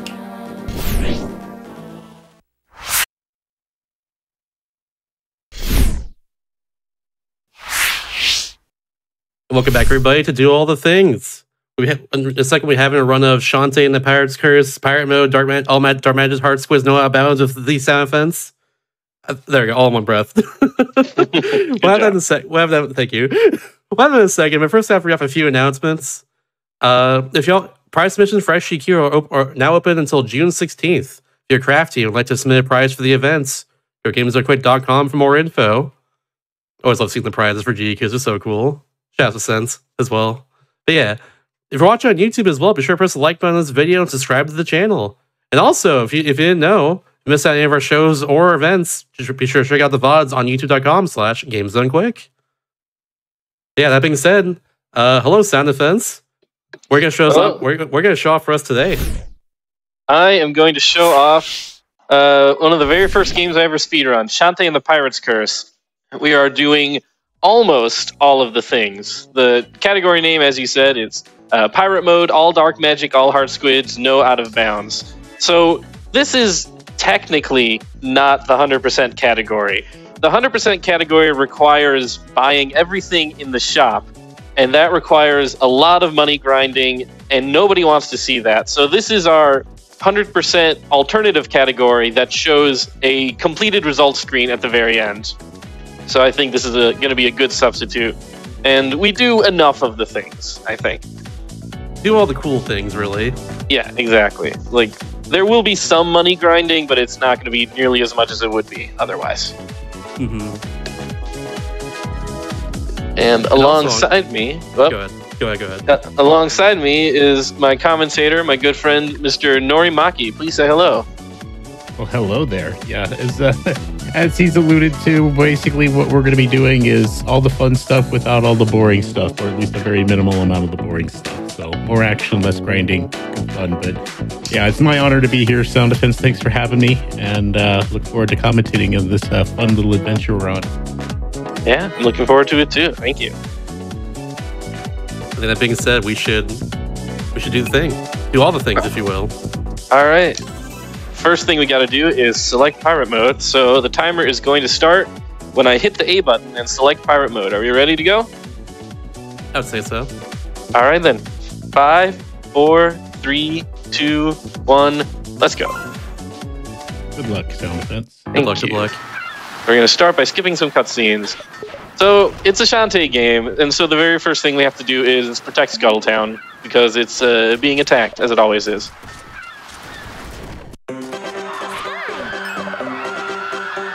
For those that don't know as well, too, why is it called Pirate Mode?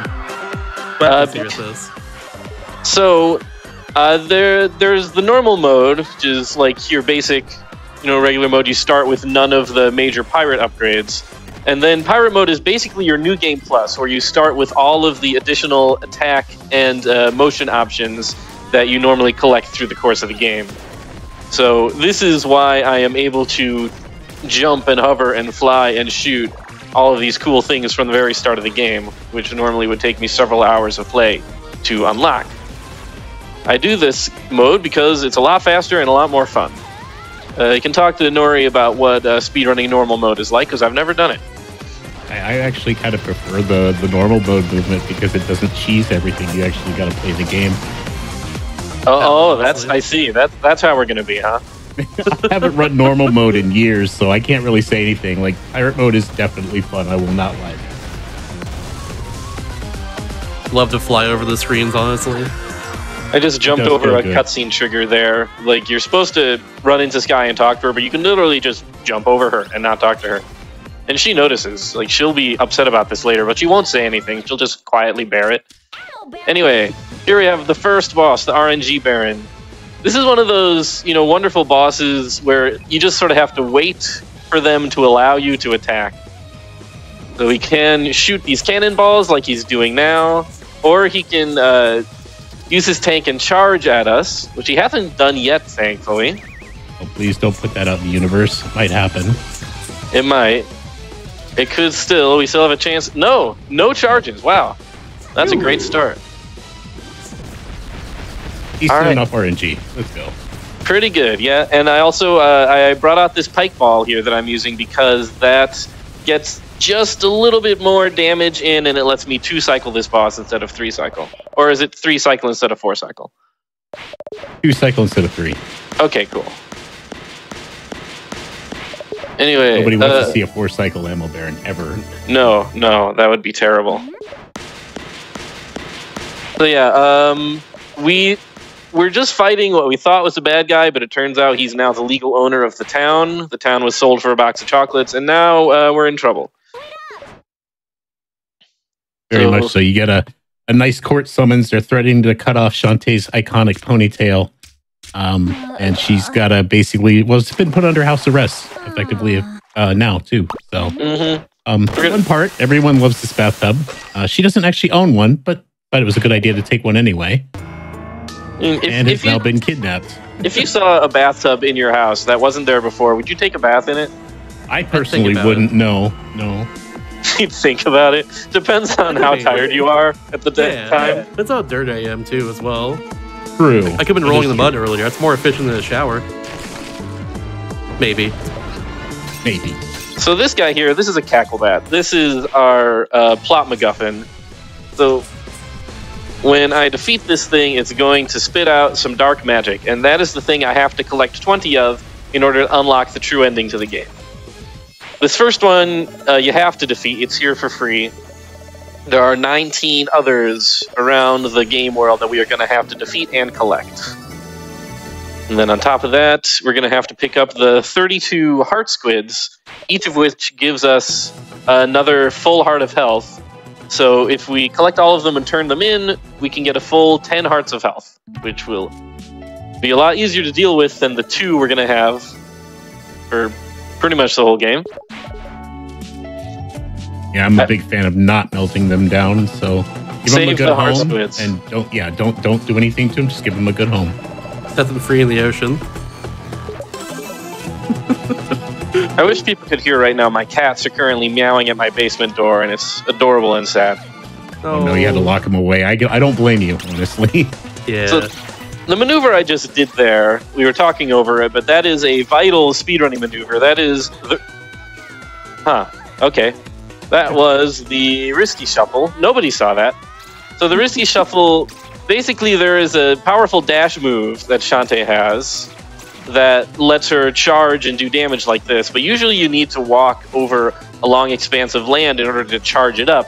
However, if you hold one direction on the controller and tap another direction on the D-pad, you can move just back and forth in place, but the game will think you're moving in one direction. So you can just charge it up without actually having to use the distance, which is game-breaking. You hold like a D-pad and then you tap the analog stick, but the key thing is holding one direction the whole time.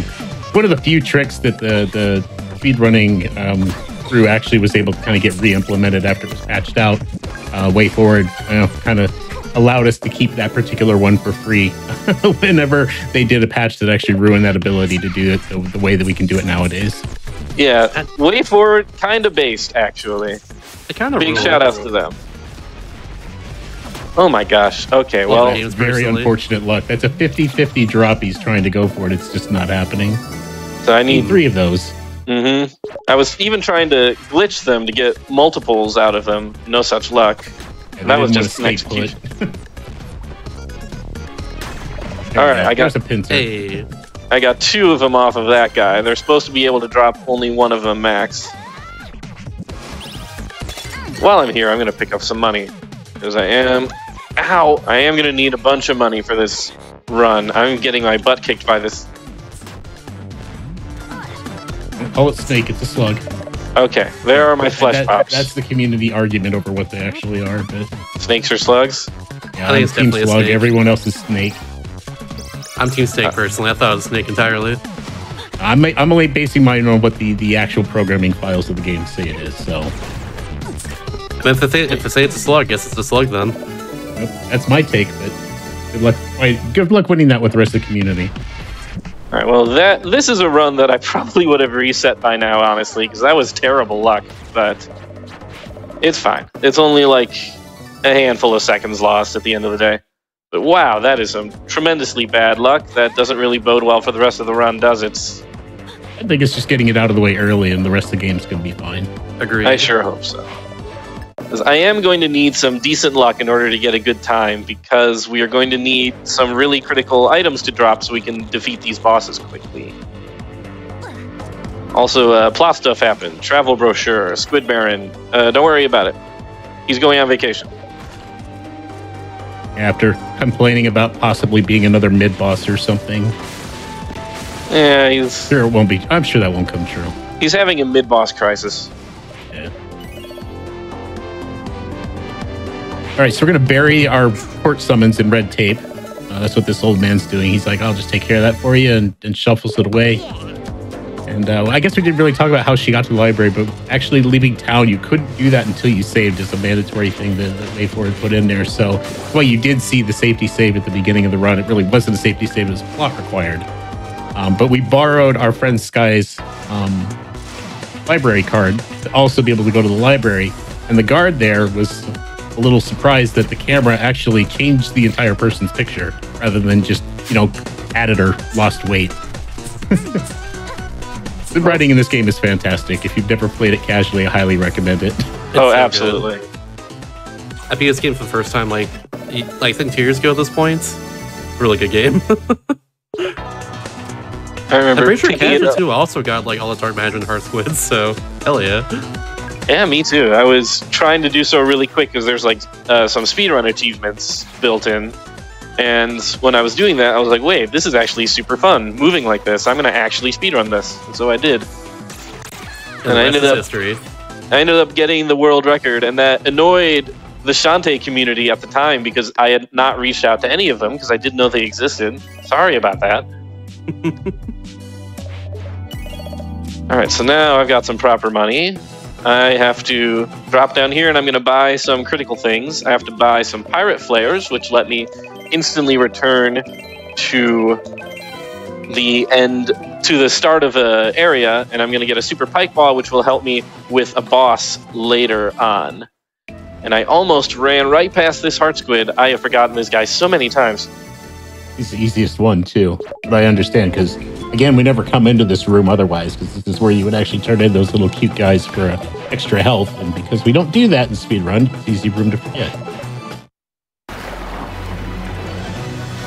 Alright, off we go to the very first island, Saliva Island. So this game is technically a Metroidvania, but it's like a segmented Metroidvania, where most of the areas are not interconnected, they're separated into several different islands.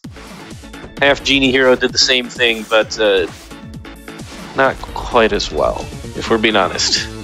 Yeah, I agree with that statement. I'm not playing it, so I can't say anything about it, but that's what I've heard too as well. It's still a fun game. It's still a fun game. It's just not as good as Pirate's Curse, unfortunately.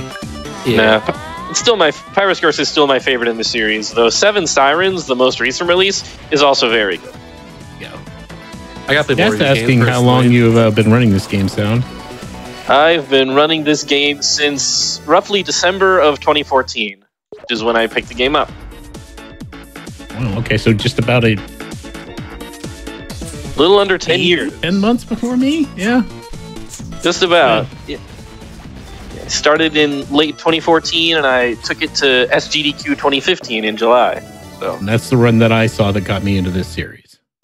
I've had a few people tell me that, but still makes me very happy to hear. I'm so glad you skipped that room, by the way, because all those frogs are really annoying to touch.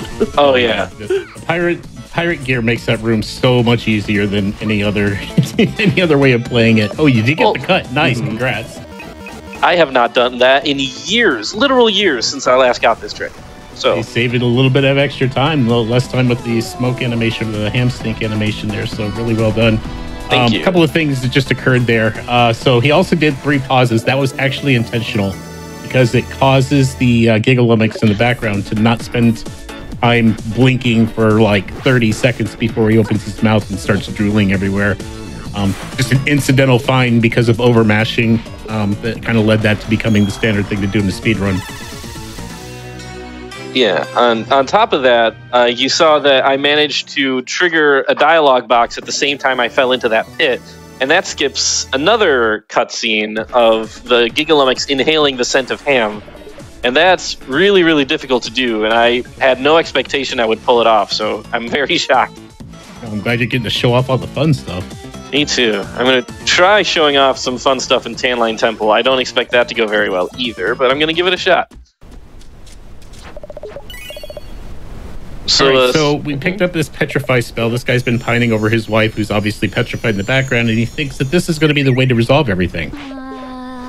Well, I mean, it's technically resolved.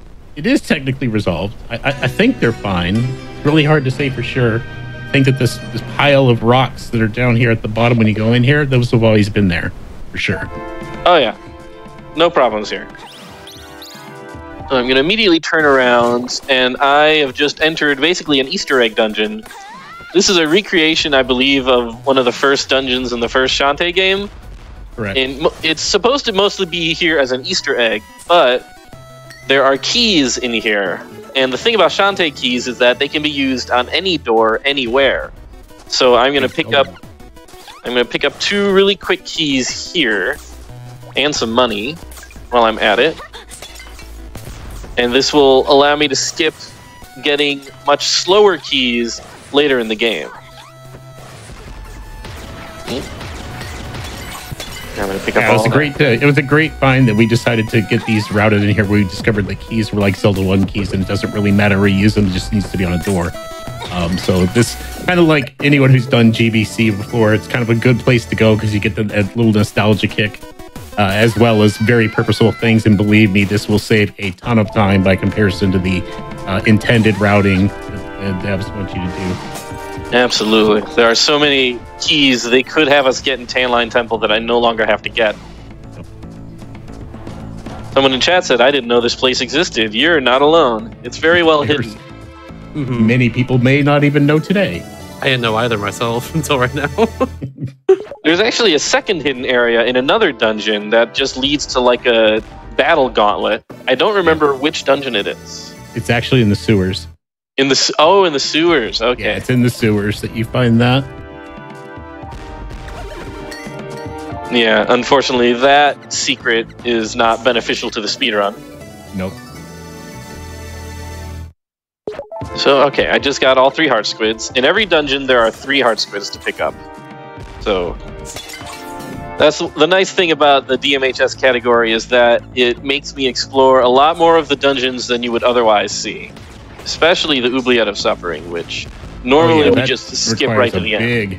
Yeah, usually you just blow right through that dungeon and say goodbye, but where they've got the heart squids hidden, you've got to basically make at least almost the full loop. Not the entire one, but you do go a significant way away from where we normally would go in any percent. Or even ADM for that matter. Whoop.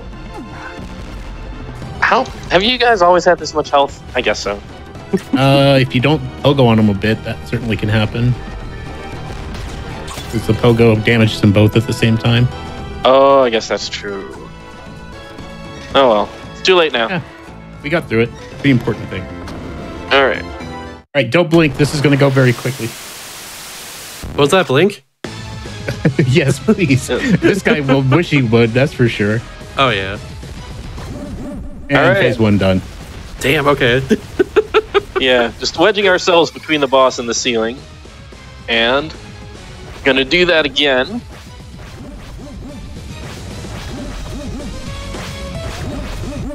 Oh, that went so much better than in practice. Yeah, Really good fight. Really, really good fight. Thank you. So what happens there is the boss doesn't really get iframes, and you don't really like stop attacking. So when you're wedged in like that, the scimitar just becomes a buzzsaw. And the boss, the way it operates, it wants to move, but it just can't, and just keeps like running into it. So the most optimal way, that was an extremely clean fight by Sound Defense. Happened for you. Good job. Thank you. Beautiful. Yeah, if you don't do it right, you could end up with the boss shooting out a laser. That means that you're bad at the game and you should be ashamed. Thankfully, that didn't happen this time. All right, I'm getting. Oh, you're going to get that later, aren't you? Oh, the what? Did I miss something? Heart Squid, you're going to get that later, right? You just jumped right over it. But you do have to come back here, so... Yeah. It's fine. Yeah, sure. The whatever thing, I'll get it. Yeah, I think you were right skipping it this time. So, never mind. Yeah, it is very... It is just a little bit faster to like get it a bit later, because I don't have to charge up enough the risky shuffle the second time. Anyway, Spiderweb Islands. I'm skipping past another thing, that little pit down there. Oh, yeah. This is, I would say, a lot of the speedrunners' least favorite islands for pretty much one reason and one reason alone. What reason could that... Well, I guess... we'll probably find out in a bit, won't we? Yeah, possibly. Anyway, that was a small sequence break. I picked up a fossil that I'm not supposed to get until after this island is complete. There's a lot of little sequence breaks in pirate mode, which help it go a lot faster and cut out a lot of backtracking, as you would probably You can do this expect. in normal, but it's very precise, and it requires a lot of money grinding right up front in order to be able to do it. How do you feel about semi-auto scrollers? I'm not a huge fan. We're gonna be Neither honest. am I, and unfortunately, you're going to have to spend some time in one here. Although this isn't necessarily an auto scroller, this is Run Run Ruddy Tops, which kind of follows those rules. The only difference is the speed is how well you do it here. You have to do it. You can't skip it. It's impossible. And there's a lot going on here. And unfortunately for us speedrunners, we feel it overstays its welcome. This is probably like a lot of the normal Shantae fan base's favorite part, but we just get annoyed because it's always this in every category. Nothing changes here, so we just kind of deal with this as best we can. And the only thing you can do is micro optimizations, like Sound is trying to go for here with the tongue skips, just stopping right after that last pixel of the ground, be able to slip between the ground and the tongue there. Saves himself a few cycles, which is really, really nice to see here. I was afraid that was going to happen there. These green spikes, as far as we can tell, are on a global timer of sorts. So it kind of depends on when you get here, what kind of cycles you're going to run into. And kind of got an unfortunate pattern there. I definitely, I say, approve of the attempt to go there, but I think getting squashed was not the ideal thing. But anyway, yep, that's going off on Old Spice. Of course they would. That's the popularity side. Honestly, I was thinking the same thing too. I'm glad someone said it. I used to actually sing that song while I was doing runs of this, but I stopped doing that a while ago. Incredible. To your point as well too, by the way. Yeah, like I know speedrunners hate this part a lot, but like even casually though, it's very silly. So like I personally like it a lot myself. Yeah. The music is pretty good. It's just I wish it was a little bit longer. Like it's actually kind of a short loop song, but the song is pretty good. Mm-hmm. Yeah, it would be nice. Like a lot of the songs in this game, they're like they've got one loop and then they've got a second loop with a slightly different instrumentation. That would be nice here. Yeah. I love when like I'm in my car and the Shantae soundtrack comes up on my iPod and it gets to like the minute mark of any song and I'm like, I've never heard this before. Pirate mode will do that to you for sure, because you're going through the screen so fast, the areas so quickly as well, that you just don't get to hear the full one. And I always have that lamentation when it comes to Tanline Temple or Tanline Island. I love that song in the overworld there, and it just we never get to hear it all. Tanline Island is one of my favorites in a banger OST, full of good stuff. Yeah. As chat is correctly noting. That's Jake Kaufman. So good making game soundtracks.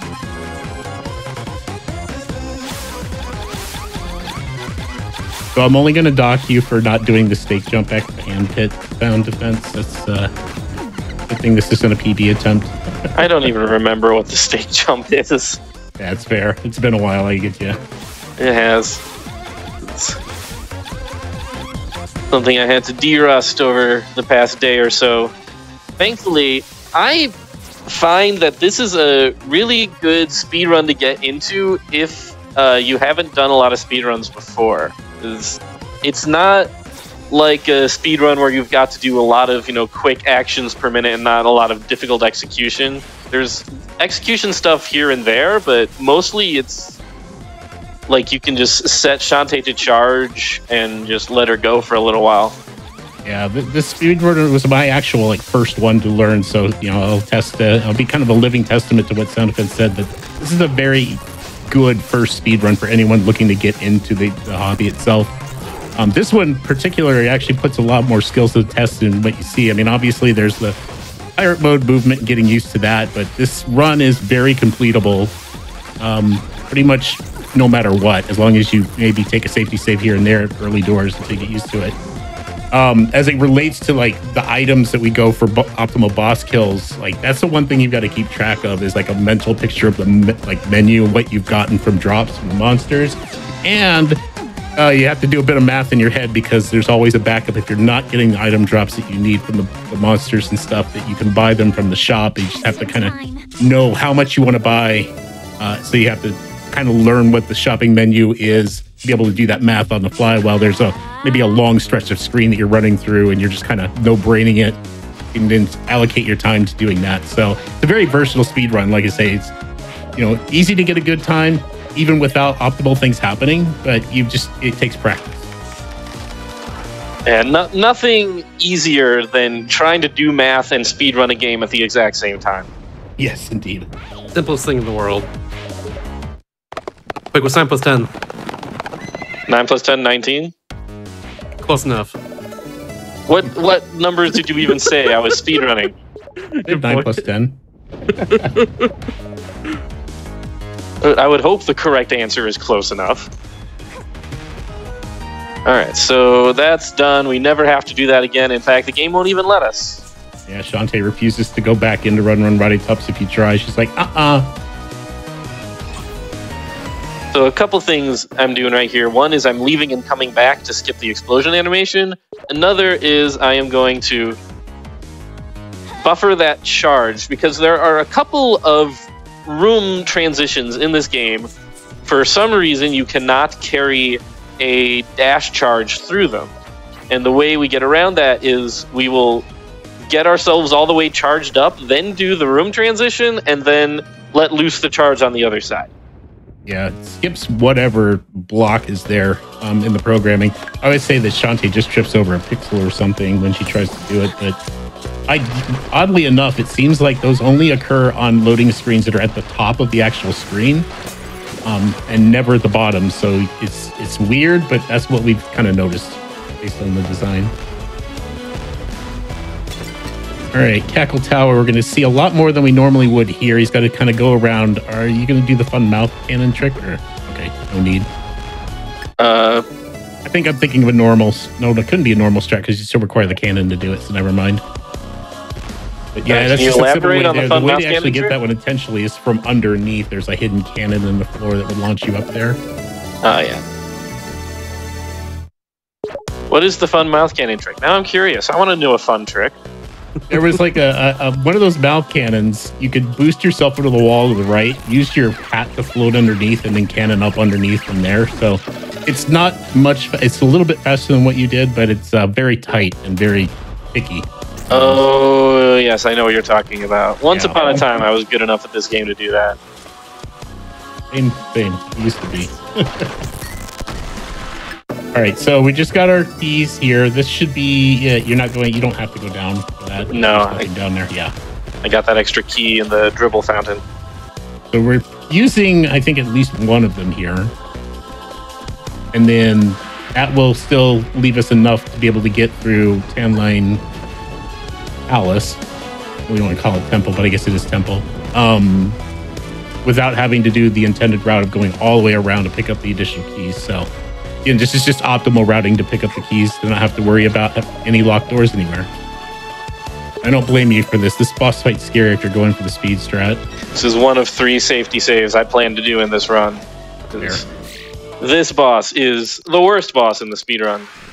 Can you explain the trick I'm about to do to keep myself in the air? So Sound Defense is going to aim to look and use basically what we call like a damage animation cancel. So what he's going to do is jump into this thing's face, and whenever you take damage and you whip at the right time, Shantae just freezes in place like that. And what that's doing is it's refreshing his jumps and the cannon balls so that we can stay up there and let the super pike ball just, do its business to get there. Otherwise, you do it very slow, waiting for the spider to drop, and then you start to get some really disgustingly bad phases, and hopefully take it down without losing the super or without losing your auto potion. Oh, that was scary. Nice. It wasn't perfect, but it was still really good enough. You showcased it extremely well. Thank Really you. good. Yeah, as soon as I got down to my last quarter heart, I went into coward mode because I don't want to lose that auto potion. Don't blame you. You want that auto potion for other reasons. Oh, absolutely. Like, in case there is a boss later in the game that does all of my health in one hit. Just in case. Maybe. Just in case, yeah. Mm-hmm. That could happen later for all we know. Oh yeah.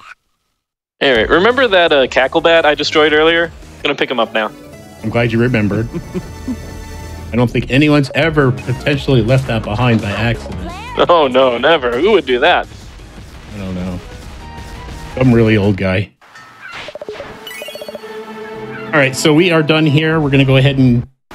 well, technically, we would have picked up the hat here and offered it to Risky. She's like, yeah, keep it. And now we're going to go to the desert. This is where the hot jams really, really kick in, figuratively and unintended. Mm-hmm. Everyone, we're going to hope for some drops here, though. Like, he's going to do this initial charge. These cacti have a drop table of 2 things. That's a really good start. The other thing would be maybe a bubble shield. Nope, unfortunate there. Not yet, but we'll have another shot of them. Everyone in chat, please put your best jam emotes in the chat. Agree. Speaking of drops, these Scorp gals. Scorp gals have really good drop tables. They have a 100% drop rate of something. 75% of it though is, well, I guess whenever you roll, it's like a 75% chance for a 5 gem, which that's not what we're looking for. We also have a 25% chance to drop a super monster milk or a super pike ball. And that is really what we want to see. Is probably the best chance in the game of getting those items throughout. So you can farm on them if you need to, if you're really feeling like you need to. Ideally, you shouldn't have to, but it's a good recourse if you need to. But we gotta do some backtracking really quick. Oh, here we go. We're gonna pick up that Harspit I left behind earlier. But what Shantae found out is that the Squid Baron went there, but vacation season's off. So there's like nothing going on Tan Line, and he's upset about it. He gave us a pair of these X-ray spec glasses, though, because he didn't have a use for them at this point.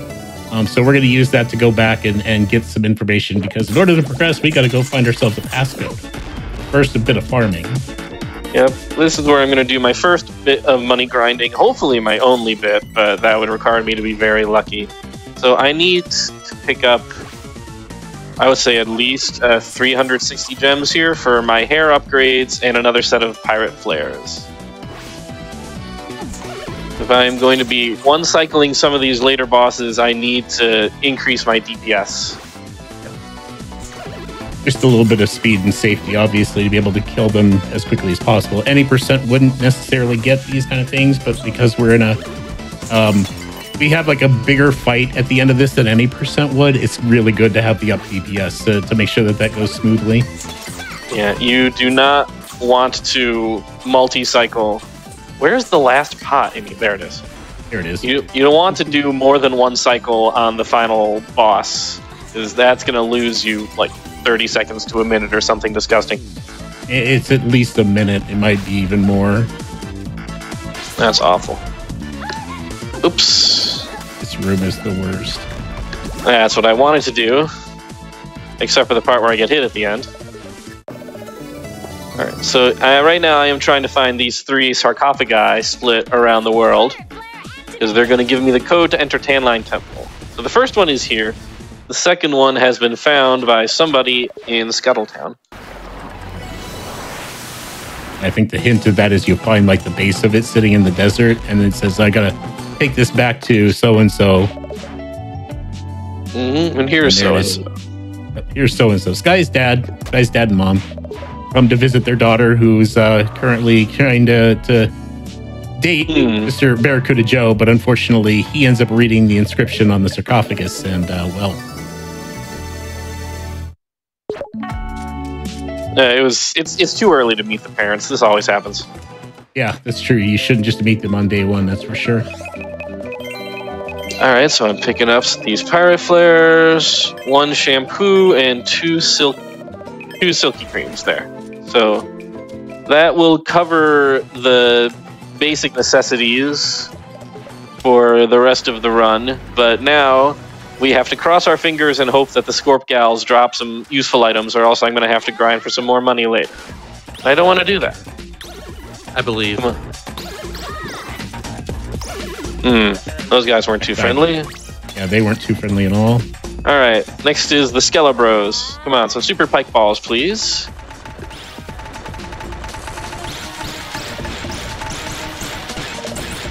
All right, one super pike. One. I'm gonna go back. We'll see. One more shot at this. 1 super pike and 1 monster milk will get me past the next boss. Oh, another 2 more super pikes. Ooh. That's pretty. Whoa! Whoa! Nice. Oh! All right, That's really good. we are solid. I could use 1 more super pike if I'm for sure. really being greedy. I mean, you could use an alternative if it came down to it, but that's putting you in a good spot. There's still a lot of opportunity here. Yeah, I'm gonna probably end up using a super monster milk and a regular pike ball on Dagron. That's my go-to backup. I think my fortunes are turning around now. I said that maybe that rough start, but it's going to be all good at the rest of the run. All right, so the combination was fish something gator. Fishbird Gator. Fishbird gator. Watching. Okay, I'm glad somebody was watching because I wasn't. I got you. So the important thing here to note is that you can't brute force this thing. WayForward's really good at like combinations for some reason in their programming. You can never brute force anything that has a combination like that. So you have to see the solution before you're able to actually open the door. All right, so Tanline Temple. We call this Metal Gear Shantae. We've been basically put in there because we've been mistaken for this temple's princess, or queen, I think princess. And so they've basically said, oh, you're back. We're going to go lock you away. We've got a ceremony and things like that. So that's why Shantae now has a nice change of clothes and is now currently crawling through dark spaces and trying to avoid these guys here. These guys have a conal vision, kind of a narrow conal vision, but conal vision regardless. It doesn't extend all the way to the other side of the screen either. But it's still very easily to be seen. And that's the one thing that Sound is going to be trying not to have happen. Because anytime you get caught by any of these guys throughout this entire temple, they send you all the way back to your cell and you have to start all over again. So we're going to hope that that doesn't happen here. Thankfully, I watched a British video on how not to be seen before I did this. Oh, good. Thank goodness. Ooh, God, I thought you were late. Smart jump. So yeah, I am playing it risky here for sure. There you go. Oh my So that's goodness. the fast cycle. That's the fast cycle for that room. And if you fail it, it sends you all the way back. That costs you somewhere in the neighborhood of about 45 seconds. You get caught there, and this would be even more, but this one you shouldn't. Yeah, from now, there's like no more tricky business with these guards. Everything else is very straightforward. There was another thing that I wanted to do earlier in one of the earlier guard rooms, but I hit my head on a ceiling and it no longer became feasible. Yeah, you can force a 1 cycle in that first guard room 2 different ways. You can just be absolutely perfect in your platforming, get a nice 2-frame window, or you can come up with sound strat of like getting a perfectly timed whip, which will hit the guard, make him turn around, but he won't see you. And then you're able to do the one cycle without any problems. If you want to see an example of that, you should check out my Shantae run from SGDQ 2023. Yeah, you got it in that run. Mm-hmm. It was a different category as well. So this should be the last item I think out of here is this heart squid. Other than the dark magic, you'll have to come back in for. Yeah. I always have to get what's going on there? I guess there's a gimmick we can talk about here. So, like, Shantae currently doesn't have any of her items. Like, she's able to pick up items, but they just go into the void if she happens to collect them. The gems do count, but she does not have access to any of the pirate gear. She doesn't have her lamp, any of those things. So, even though you can do things in here, you're not able to complete them. And so, once sound is done here, he's going to have to come back in to pick up this dark magic. But we'll go ahead and kill him now because obviously we're here. And then those extra keys that you saw him pick up in that throwback dungeon for GBC are now going to be played here. He only picked up like the ones he needed to get through, and then the other ones that he's got now are from those that previous dungeon. So he's just using them to open the door and not have to go all the way through this place in order to get what he's looking for. Yeah, this is otherwise a huge bottleneck. Mm-hmm.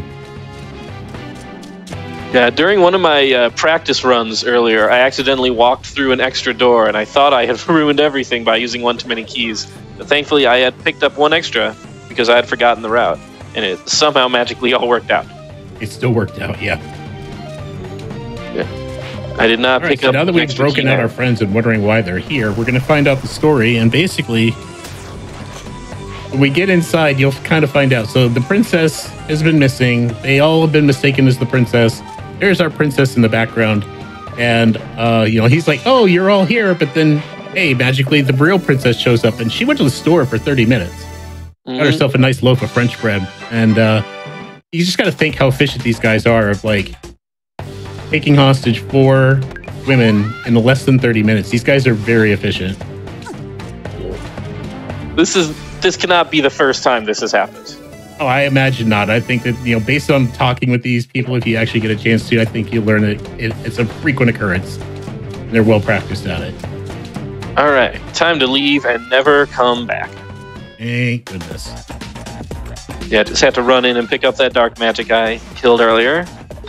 We're going to have some diversions here as we kind of continue deeper into the desert. He's got to stop and grab a couple of extra dark magics along the way so that we can get them out of the way here. And maybe kill a few Scorp gals, I'm guessing.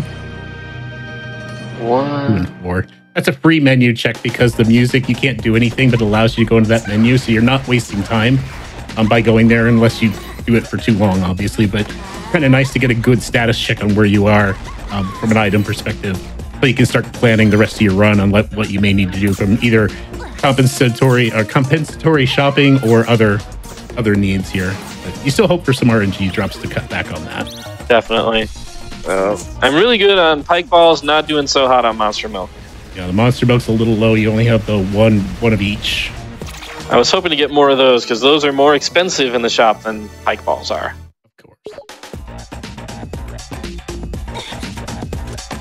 You got a few Scorp gals on route here. You've got the 2 in the gauntlet room before Squid Baron.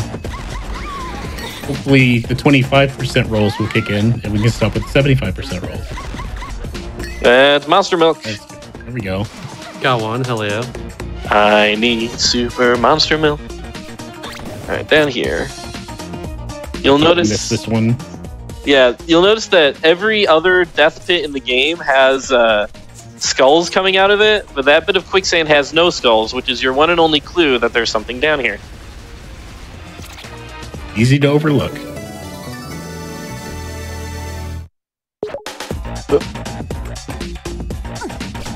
Alright, so we've picked up 3 out of 4 so far, and the last one, I'm going to kill this Scorp guy real quick because I want more drops. Worth it. Nice. Very worth it. Oh, a meat chunklet. That will come in handy when I inevitably take too much damage. You could use it for animation skips. I could do that. Yeah, I can... if I use if I collect an item in midair and then eat food before I touch the ground, I will skip the animation of actually collecting that item. Which Yeah, it'll give it to you in the inventory, but you're not going to have the Shantae standing there holding it up in the air. Wow, no, that's some really good Scorp Gals. things are really turning around now. I might, in fact, have enough money to just buy everything. Oh, I still need bubble shields. Yes, I need a minimum of 2 bubble shields to not have a horrible time. I would love 4. 4 would be great. Because then you could ignore steel maggot stuff too. One of them is definitely being used on steel maggot. Okay. The steel maggot and the... Wow, look at this. Okay. Oh, this is really good. So let me think. There's 3 bosses left plus 3. So you need like 6? I think you've got a total of 6 now, don't you? I think if we're talking Monster Milks overall, yeah, I'm at 6. Yeah. This is a The purple ridiculous block right room now. is such a pain. This is so annoying. Alright. Ow, ow, ow, ow, ow. Oh man, I got owned in the best way the other day during practice, where I was in this area, like right next to this spike strip, and an enemy fell down on top of me and knocked me into this spike strip and sent me back to the top of the room. Oh, no. wow. It was awful, but also kind of awesome at the same time. Alright, I'm going to try for the Crusher skip, which I'm pretty inconsistent with. But it's always worth a shot. Oh my goodness. Another one. Alright, I think I'm just good now on items. I can just buy anything I need. Yeah, fortunately, the pike balls aren't as expensive. This looks It's an good. interesting setup, but it works. Yeah, it looked good. Oh, hey. Yeah, that was the first one- setup I discovered when I first did this trick. We have a slight variant one that's a little bit more consistent for everyone if they're not very confident with what sound just did there. But it still gets us the same one. Get about a 2 to 3 frame window to be able to make that in one cycle. Very tight, but it's very doable. All right, so Squid Baron is in fact a mid boss. He's embracing it though. He's no longer against it. He's fine. We'll do this. We're gonna do it right. So he's basically kind of like a recycle of what he was like in the previous game. In regards to his moves, he doesn't do everything, but he does do a fair number of the usual basic. But he's come prepared with some extra armor, which unfortunately doesn't really help him. Nope. Wink. See you later. And this fight is on a script, and Sound is following it very well. Like he's doing everything he needs to do. He took out that first phase before Squid Baron took a healing break, which is perfect because you want to make sure that he opens up the second phase after you break the armor with that in order to just pound more damage against him. So beautiful fight. Nothing wrong with that at all. Followed the script 100%. So good job. Thank you, thank you. Yeah, with all of the drops now, I am pretty sure I do not need a second money grind at all, which is fantastic. No, you should be okay. I mean, everything that you need to buy, if you need to buy, is cheap. Yeah, just need The pikes are 40 a piece, and then bubble shields are 25 a piece. So Yeah, I need 3 shields is 75, 2 super 60. pikes is 80. So that gets me to 155. And I have way more than that. yeah, you should be really good here. You just kind of run the game. Yeah, I can even pick up an extra pirate flare at this point. Ooh, are we gonna do forbidden strats? We're going to do forbidden strats. I'm so ready for this. I mean, they might be visually disappointing, forbidden strats. I'll still accept it. Okay. Yeah, I think I need 10 more gems, but those are very easy to pick up. Oh yeah, you can get that pretty much on the way anywhere you want. This is one of the funnest jumps in the game, by the way. Like you just, if you were playing this casually, you're probably like, this is just a permanent death pit. But you are able to make it, but you have all of the pirate gear. I just Some of these noticed. bats would come to the right instead of the left there. I just noticed this ship floating in the background. I've never noticed that in 10 years. That's okay. I got something coming up later that I didn't notice in all these years either. All right, please point it out when it I'm shows up. disappointed. I will. Hi, Mayor. Bye, Mayor. Fun fact, you can actually trade items to him for gems, but it's not worth it in any way, shape, or form.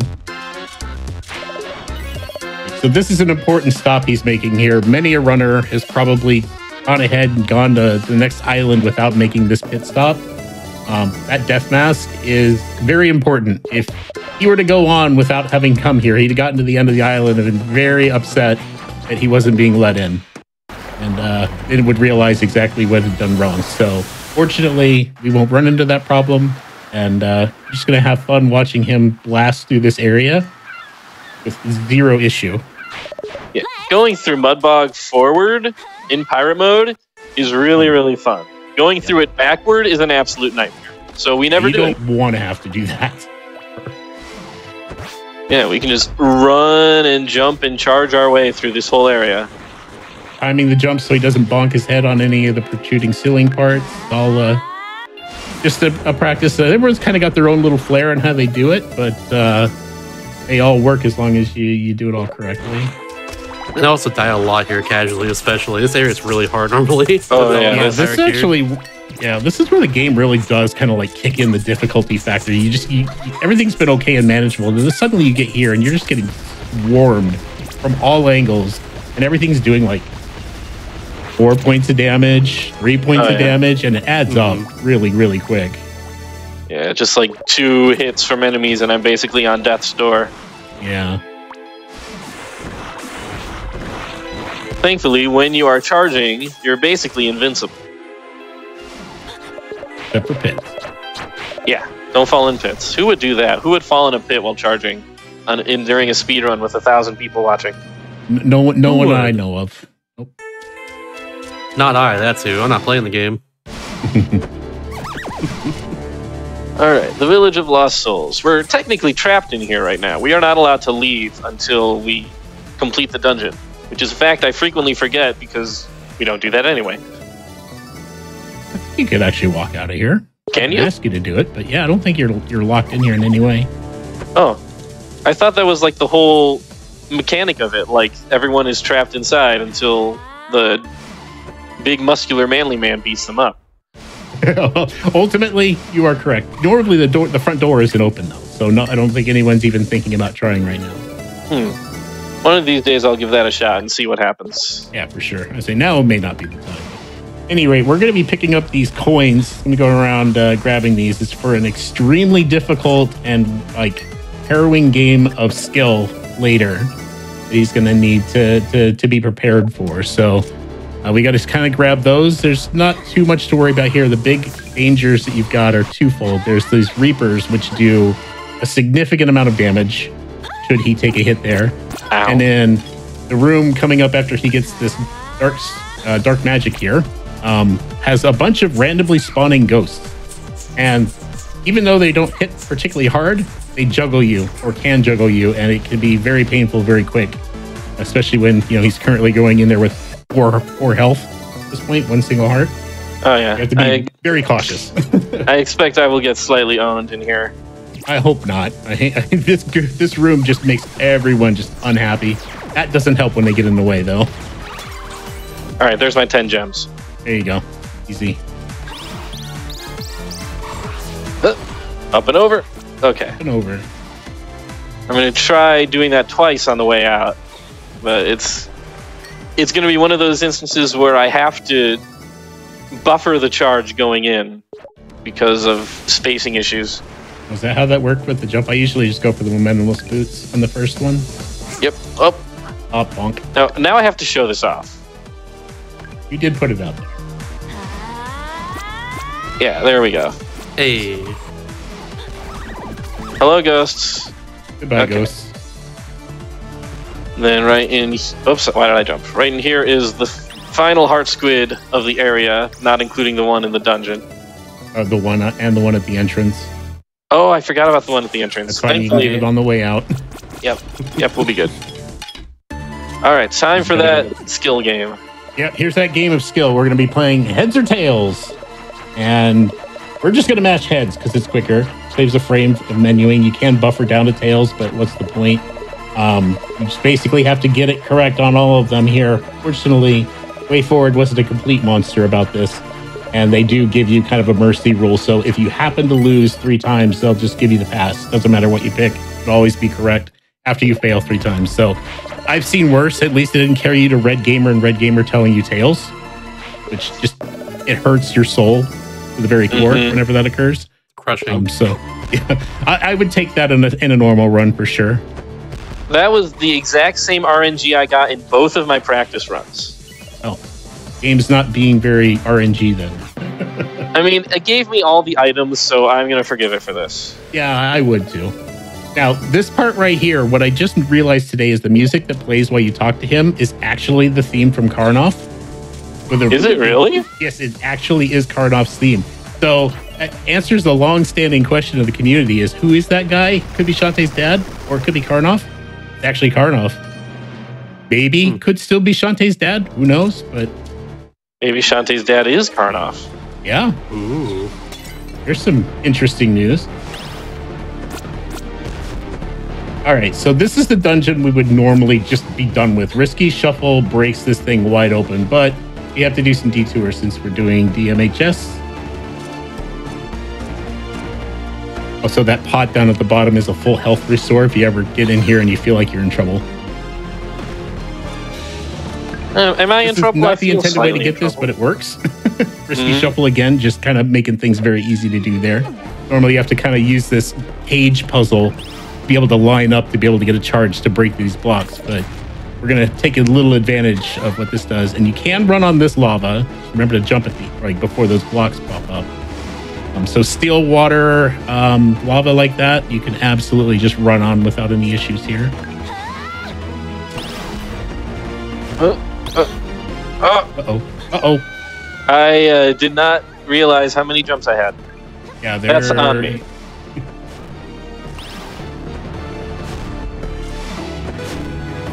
Nobody saw that. Just like the thing at the beginning. Nope. What thing at the beginning? Oh, there was nothing there. Yeah, that's what I thought. That's a little tricky heart squid a lot of people don't think about or would think to find unless they just don't stop running at the end here. And we're going to go the intended way. You have to look at the map to kind of see that this is a possibility. Oh. Yeah, that's true. There's like a little bit of discolored floor that will tell you that it's breakable, which is the same as in one of the previous rooms. Other than that, it's not very clear. Get up here, and there's the last heart squid I need. And I had to go through an awful lot of dungeon for it. All of that just to get these ones that are just placed over on this side of the dungeon, but then we can just run all the way back out of here. At least it's kind of a satisfying little charge. Yeah. So if this was just a normal category, I would just immediately go here, risky shuffle my way in, and this is the end of the dungeon. Wouldn't have had to do any of the rest of that. Yep. And this is where we do safety save number 2. Yeah, I mean, you still have your auto potion, but day run can be day run. Yeah. Using my super monster milk is going to give me some extra health, thankfully. So this boss is a pain, in normal especially. This is the dungeon you would have picked up the boots that allow the charge to occur, so that's what you'd be looking for there. Normally you'd have to run into these gray blocks on the left and right here to drop stalactites, to which you would then use to be able to hit them. Obviously we've got the cannon, so we don't need that. And this boss is somewhat RNG, in that he will do one of 2 things basically in turns of 3. So he's either going to go long. This is really, really bad. Yeah, he's not being swatted, which is very strange. Whew. Normally, when you hit him, you're supposed to. Normally, when you hit him, you're supposed to swat him down. But I guess I was hitting him a little too early or a little too late, and so he just kept hanging up in the air. And he took my auto potion, which is really bad. Is it 200 that you need to buy everything? Because another 40 gems to get you another auto potion if you need. Might be worth it. You could if you're going to be hitting. I don't know if you're going to be hitting wolves for possible fake ball drops, but you could. They give 5 if they don't. Could hit some or nothing, walls. which I don't. I'll play this by ear. We'll see what happens. Yeah.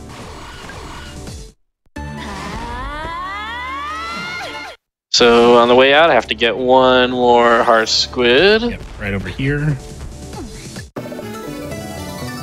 Yeah, you're supposed to like charge through a bunch of blocks on the bottom after getting that upgrade, but you can just jump down through platforms. And then you are allowed to use the pirate flare here. He didn't really wait to get that heart squid to do that. You would not be allowed to pirate flare out until you got back out to the purple area where Hexor was standing. Yeah, Because it counts that as all being indoors. Yeah, you can't use the pirate flare indoors. Yep, that's the rule. I have to double check my math. I need actually a lot more. It's 60. It's 60 for 3 bubbles. Yeah. And it's normally 40 per super pike ball. I don't know how many you want to grab, but I was going to grab. I think is. I was going to get 3. Yeah, I was going to say the 3-pack is obviously cheaper. You get a minor discount. I cannot remember the amount for whatever reason. It's 100 for 3, so that puts us at that puts us at 175, and then an extra auto potion would be that 40. 50. Yeah, it'd be 50, 50 gems for one of those. So it'd be 60, 110, 100, 210. I think you have enough actually. It's like it. Oh yeah. All right, so I'm not getting that extra pirate flare after all then. No. Unless you happen to get one, which is impossible at this point based on the monster drops. Well, not entirely. You'd have to hit orcs, so right before you go do the revisit in the palace. Which, I'm not going to do that. Yeah. It's such a rare drop, I wouldn't go for it either. Fine. Doesn't save enough time. Doesn't save any time. It saves negative time. That's why we call it forbidden strat. Oh, I see. Wolf. Oh, no, wolf. Okay, so that's scary. Yeah, suddenly these things do 6 points of damage. That's a heart and a half for those playing the home game. And yeah, that's scary. And I know I have certainly lost runs to hitting a ice slope and sliding right to my doom, right into the jaws of one of those doggos. Not fun. This run got a lot more harrowing and a lot hurry. Yeah. Minor mistakes towards this part without any health upgrades. The game is really scary. I'm just glad you didn't get the soft lock that I got last time that I raced somebody in this. Oh, what was Chain that? at the top of that vertical room can soft lock you. Ooh, oh, that's right. Wrong way. Oh, you're right. God, it's been so long since I've been in that room. Yep, 2 down left. Yep, 2 down and left. That's what it is. So that's one of the heart squids. The other 2 are both here in... Oh, that's right. I don't dash here. One is after Bolo. One is coming up. One is slightly before. Yeah, you were not meant to have a dash in this part of the game. As you can clearly see, instead of doing this big, long, intended gauntlet of spikes and propellers... I argue that WayForward planned it this way. Like when they thought about doing pirate mode, it may have been early development that they were like, we should make these screens feel really good to do with the pirate gear. And I feel like they maybe intended mechanics of those for this area. You think that would require them to have known about the risky shuffle? Do you think they did? No. That's the only trick. Yeah. Once again, shoutouts to WayForward for letting us keep our risky shuffle. Sure. I didn't realize that's the thing they patched out at one point. That's wild to me. Considering how important it is to the runs of this game, too. Honestly, I think they were trying to patch something else, and it just happened to impact the risky shuffle. Yeah, and then the community kind of raised it. It wasn't actually patched out. It changed like the dominant direction when you are trying to do the risk. Normally, what happens with the risky shuffle is you hold left on the D-pad and you tap right with the control stick. But something about like the dominant direction changed with this one patch, and so that particular technique no longer works, and you would have to do some other button combination. Or it just was very uncomfortable to do. So basically all it was asked was, hey, can we make it so we could do this both ways without any problems? And they went, sure, no problem. And they put it back in. Yeah, they are some serious... What is a gender-neutral word for bros? Homies. Homies. They're some serious homies. Absolutely a way forward. The first time this game was run at a GDQ, we had like a mini way forward block of this and Mighty Switch Force. I was on couch for that run, I remember. Yeah, I remember that. Pirate flare activated. And so they were not only like putting that, we not only had that block, but they also agreed to interview us, or we interview them, something like that, beforehand.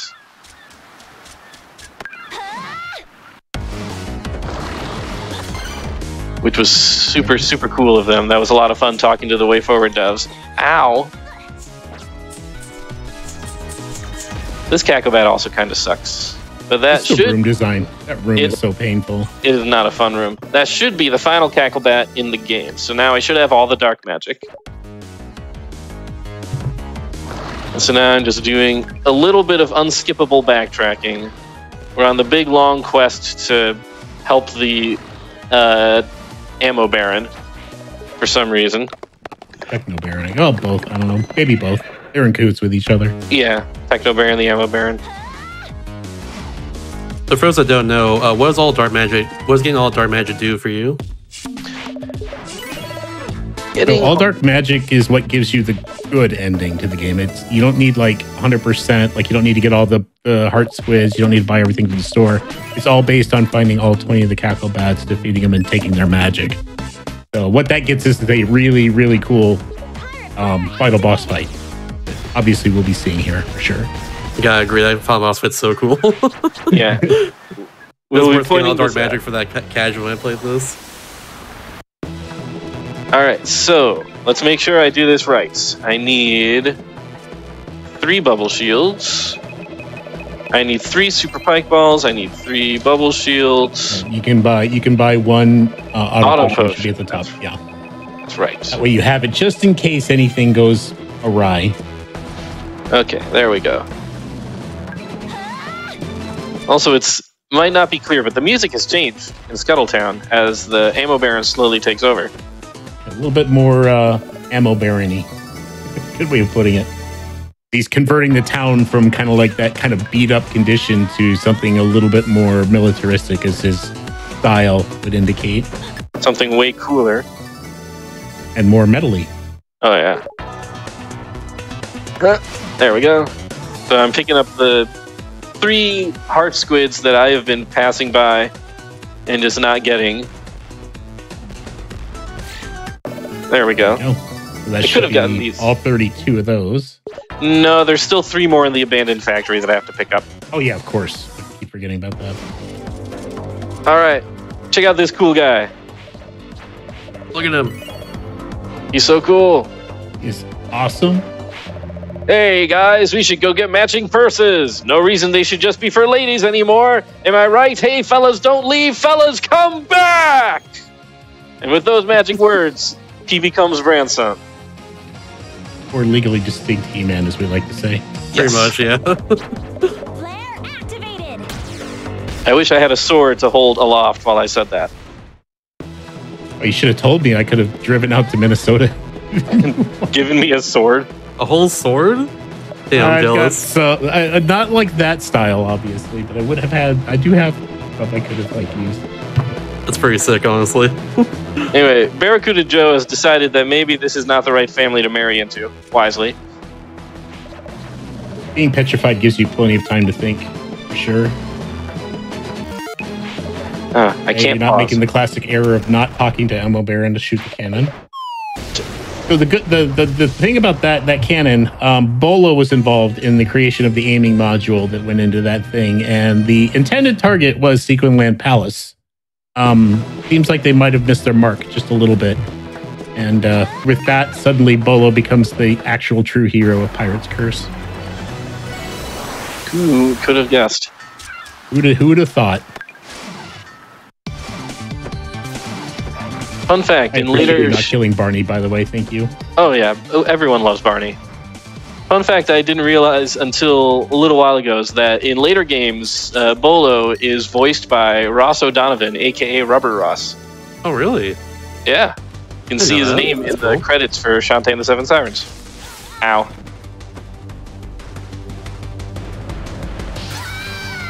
Okay, that did not go. This room was away. painful. There we go. Yeah, So this is okay. technically where you get the cannon. Why that chest was open down there already is because that's where the cannon actually comes from. Yeah, boy, this cannon is an incredibly valuable thing to have. For sure. Don't call it a double jump because you actually get 3 additional. So it's like a quad jump Shantae has with that. It is a quad jump indeed. Eesh. And it's going to be extremely useful in the final dungeon of the game. For sure. Mm-hmm. My cats are real upset they cannot be down here with me. Just a little longer, Case. It's fine. Yep, just a little bit longer. Yeah, what's my RTA at right Let me now? check. Somewhere around a 106. About 107 according to the stream. Okay. Should still be on track to be underestimate by a good amount. Heck yeah. Yeah, overall this run's gone pretty well, I'd say. Yeah. Mm-hmm. Had some good luck earlier too. And The some good bad luck was a big deal, yes. And then I bungled some of the execution, unfortunately. Nothing glaring. It's been fine, other than the Dagron fight, but everything else has been really clean. The Dagron fight did not go anywhere how I wanted it to.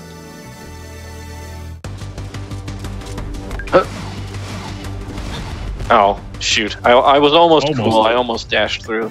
I actually kind of like that because we always just gamble with the ice block up top. Yours is way safer. Yeah, it's still possible to get crushed on the lower route, but it's a lot less likely. And you look super cool when you navigate it. Yeah, you have to be in bad luck to have the ice block at the end of that conveyor belt for sure. I just watched the VOD back because I'm watching the stream right now, and I landed on the ice block, and that messed up my jumps. Yep. All right, so this boss is RNG. You got 3 buttons on the back. Obviously, use the cannon to press those, and you just got to guess like which one's the right combination. It does change after every phase, so like right now, it's possible that it is a completely different combo. That's why this boss is kind of one of the least favorites of the community for sure, just because it is a big guessing game. There's some ways that you can cut down on the RNG by fishing out the code with a little bit trickier movement, but that was actually really good because the buffs obviously go a long way in taking this guy down. As we go further in the game, each boss gets progressively higher HP pools that you have to melt through, so these late game buffs and where sound defense is at in preparedness for this final boss fight coming up soonish, it's kind of trivial with the RNG he's gotten, the items he's gotten, and then the upgrades he's also purchased. Yeah, whenever I am... Like, if I was trying to run this for world record, which I have not done in a very, very long time, I would be trying to get just the absolute optimal RNG so I never have to buy anything. But if I'm ever running it for a show or a marathon like this, I always make sure to do some extra money grinding so I can buy what I have to. Yeah. You didn't have a flare for that exit? No, I had to... Oh, that was where we were missing. Okay, I thought you were talking about flaring off of this island. No, yeah. That was the one I was thinking about buying, but then I lost my auto potion. Yeah, fair. Understandable. Not a big deal. It's a really quick jaunt off the island there. It's like about 6 seconds by comparison to normal strats. So if there's ever a time that you're short on a flare, there's the time to not use one. All right, so we've basically reawoken the Pirate Master. He's wormed his way free of the grave and is now looking to take advantage, or not advantage, but revenge against his former first mate. That would be Risky Boots, and has now gone and taken over this island as once more we get a nice makeover. Well, not really a nice makeover, but everything is rather dark here in Solon as he's moved in and done things very quickly. The OST gets a nice makeover. Oh god, I wish we got to hear more of this song. It's unfortunate that we don't get a chance to. It comes up while I'm mowing my grass, and I have my my music going as I'm doing yard work. Oh, nice. Mow your grass with a risky charge. Exactly. Well, I wish I could do that, but So Right, this is so the final dungeon. Go ahead. the devs, this is really evil what they've done with this place too. Like the intended route obviously would be going these doors and put up these Pirate Master trails, and they're all very brutal, very rough on people. As you can see, with the full loadout of the pirate gear, and you can do this even in a casual playthrough, is the combination of the hat and the cannon allows you to get there. The hat actually has a property where it lifts you a few pixels whenever it's deployed, and as long as you time the cannon jumps just right to get like the most out of the lift, 2 hats will be just enough to get you from ledge to ledge and skip everything that the devs intended. Like sound effects just did perfectly. So good job there. Thank you. And tower climb champion 10 years running. Yeah, it's way better than me as of late, that's for sure. All right, so we're heading off against the Pirate Master. He's kind of happy to see us. He doesn't like genies all that much, and even though we're technically human right now because we have no magic to see the events of the previous game, he's still going to take us on. And this is a little bit of RNG. Want to see a lot of middle spawns, which is really good right there. Is able to get some extra damage. It should allow for a pretty quick phase 1 kill. I'd say somewhere on the platforms here shortly. Oh, yeah. Oh, there we go. Yep.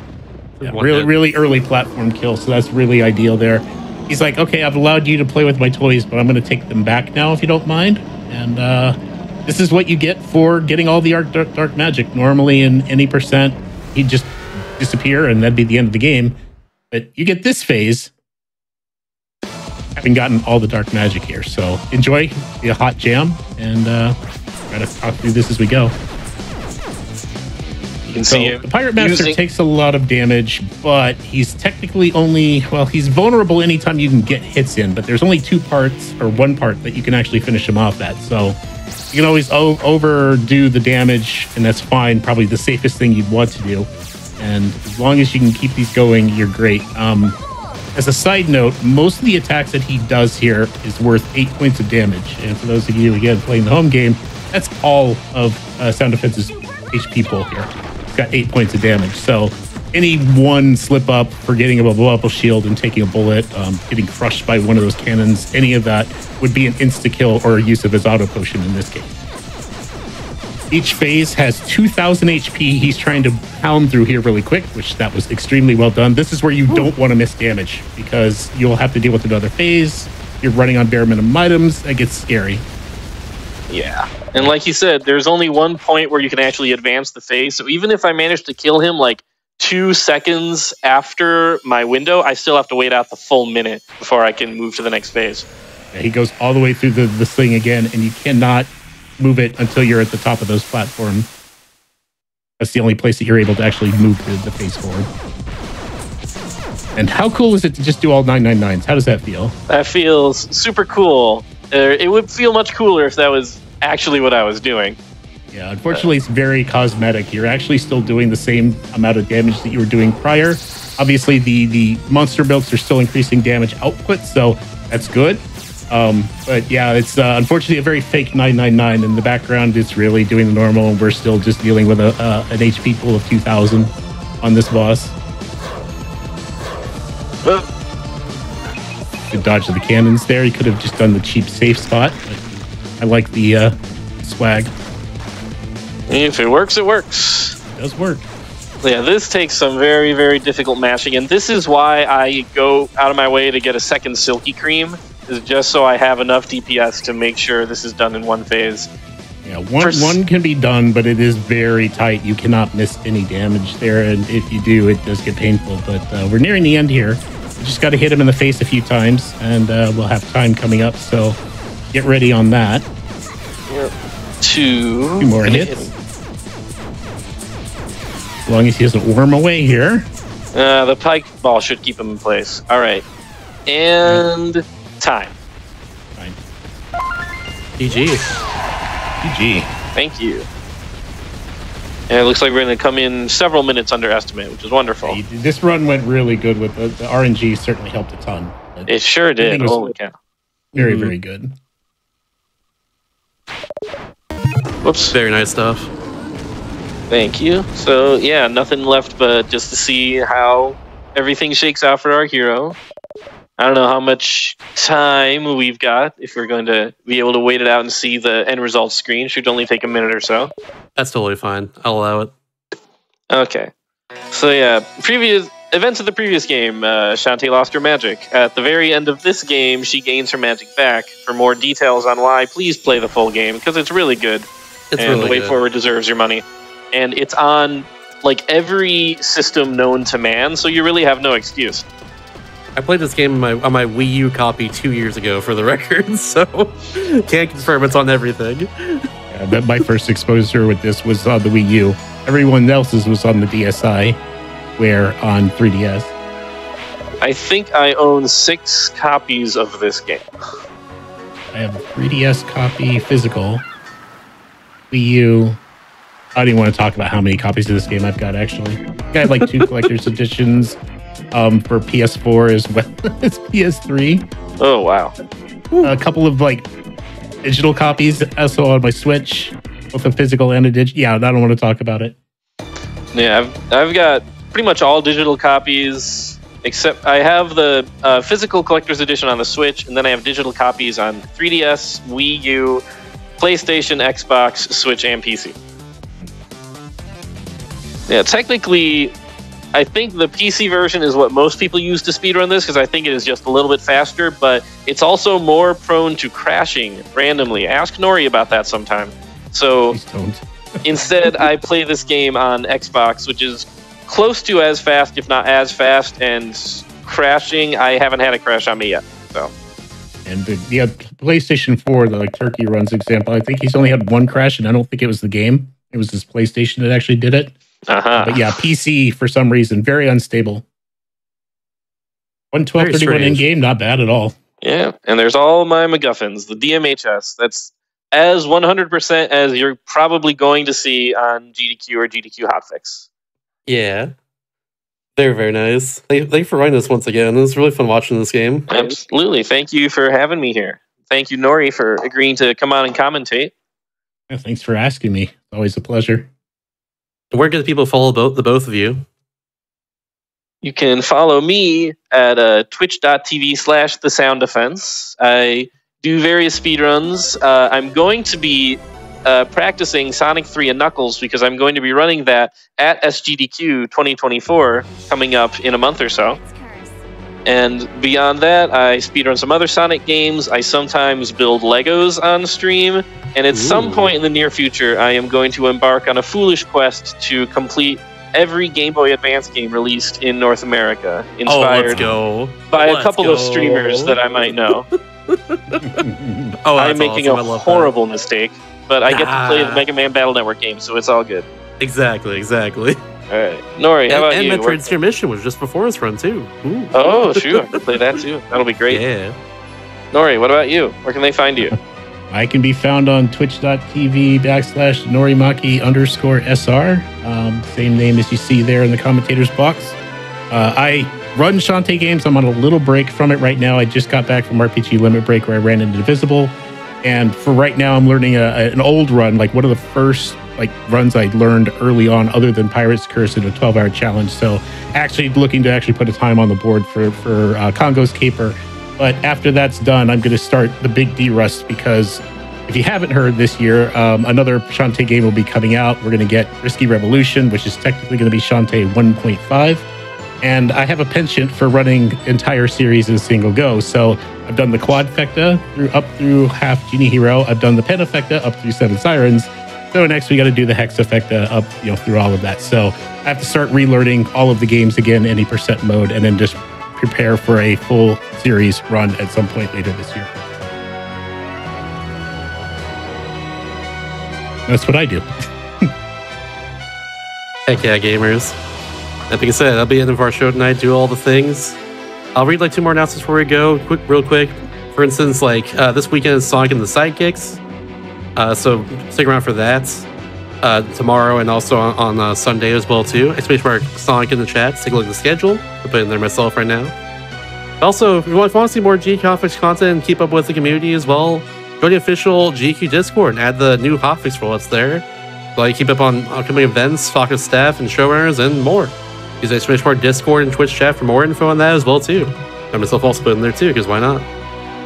That being said, after this is going to be Parallel Universe, so stick around for that, too, with Limey hosting. And we'll be right back in just a little bit.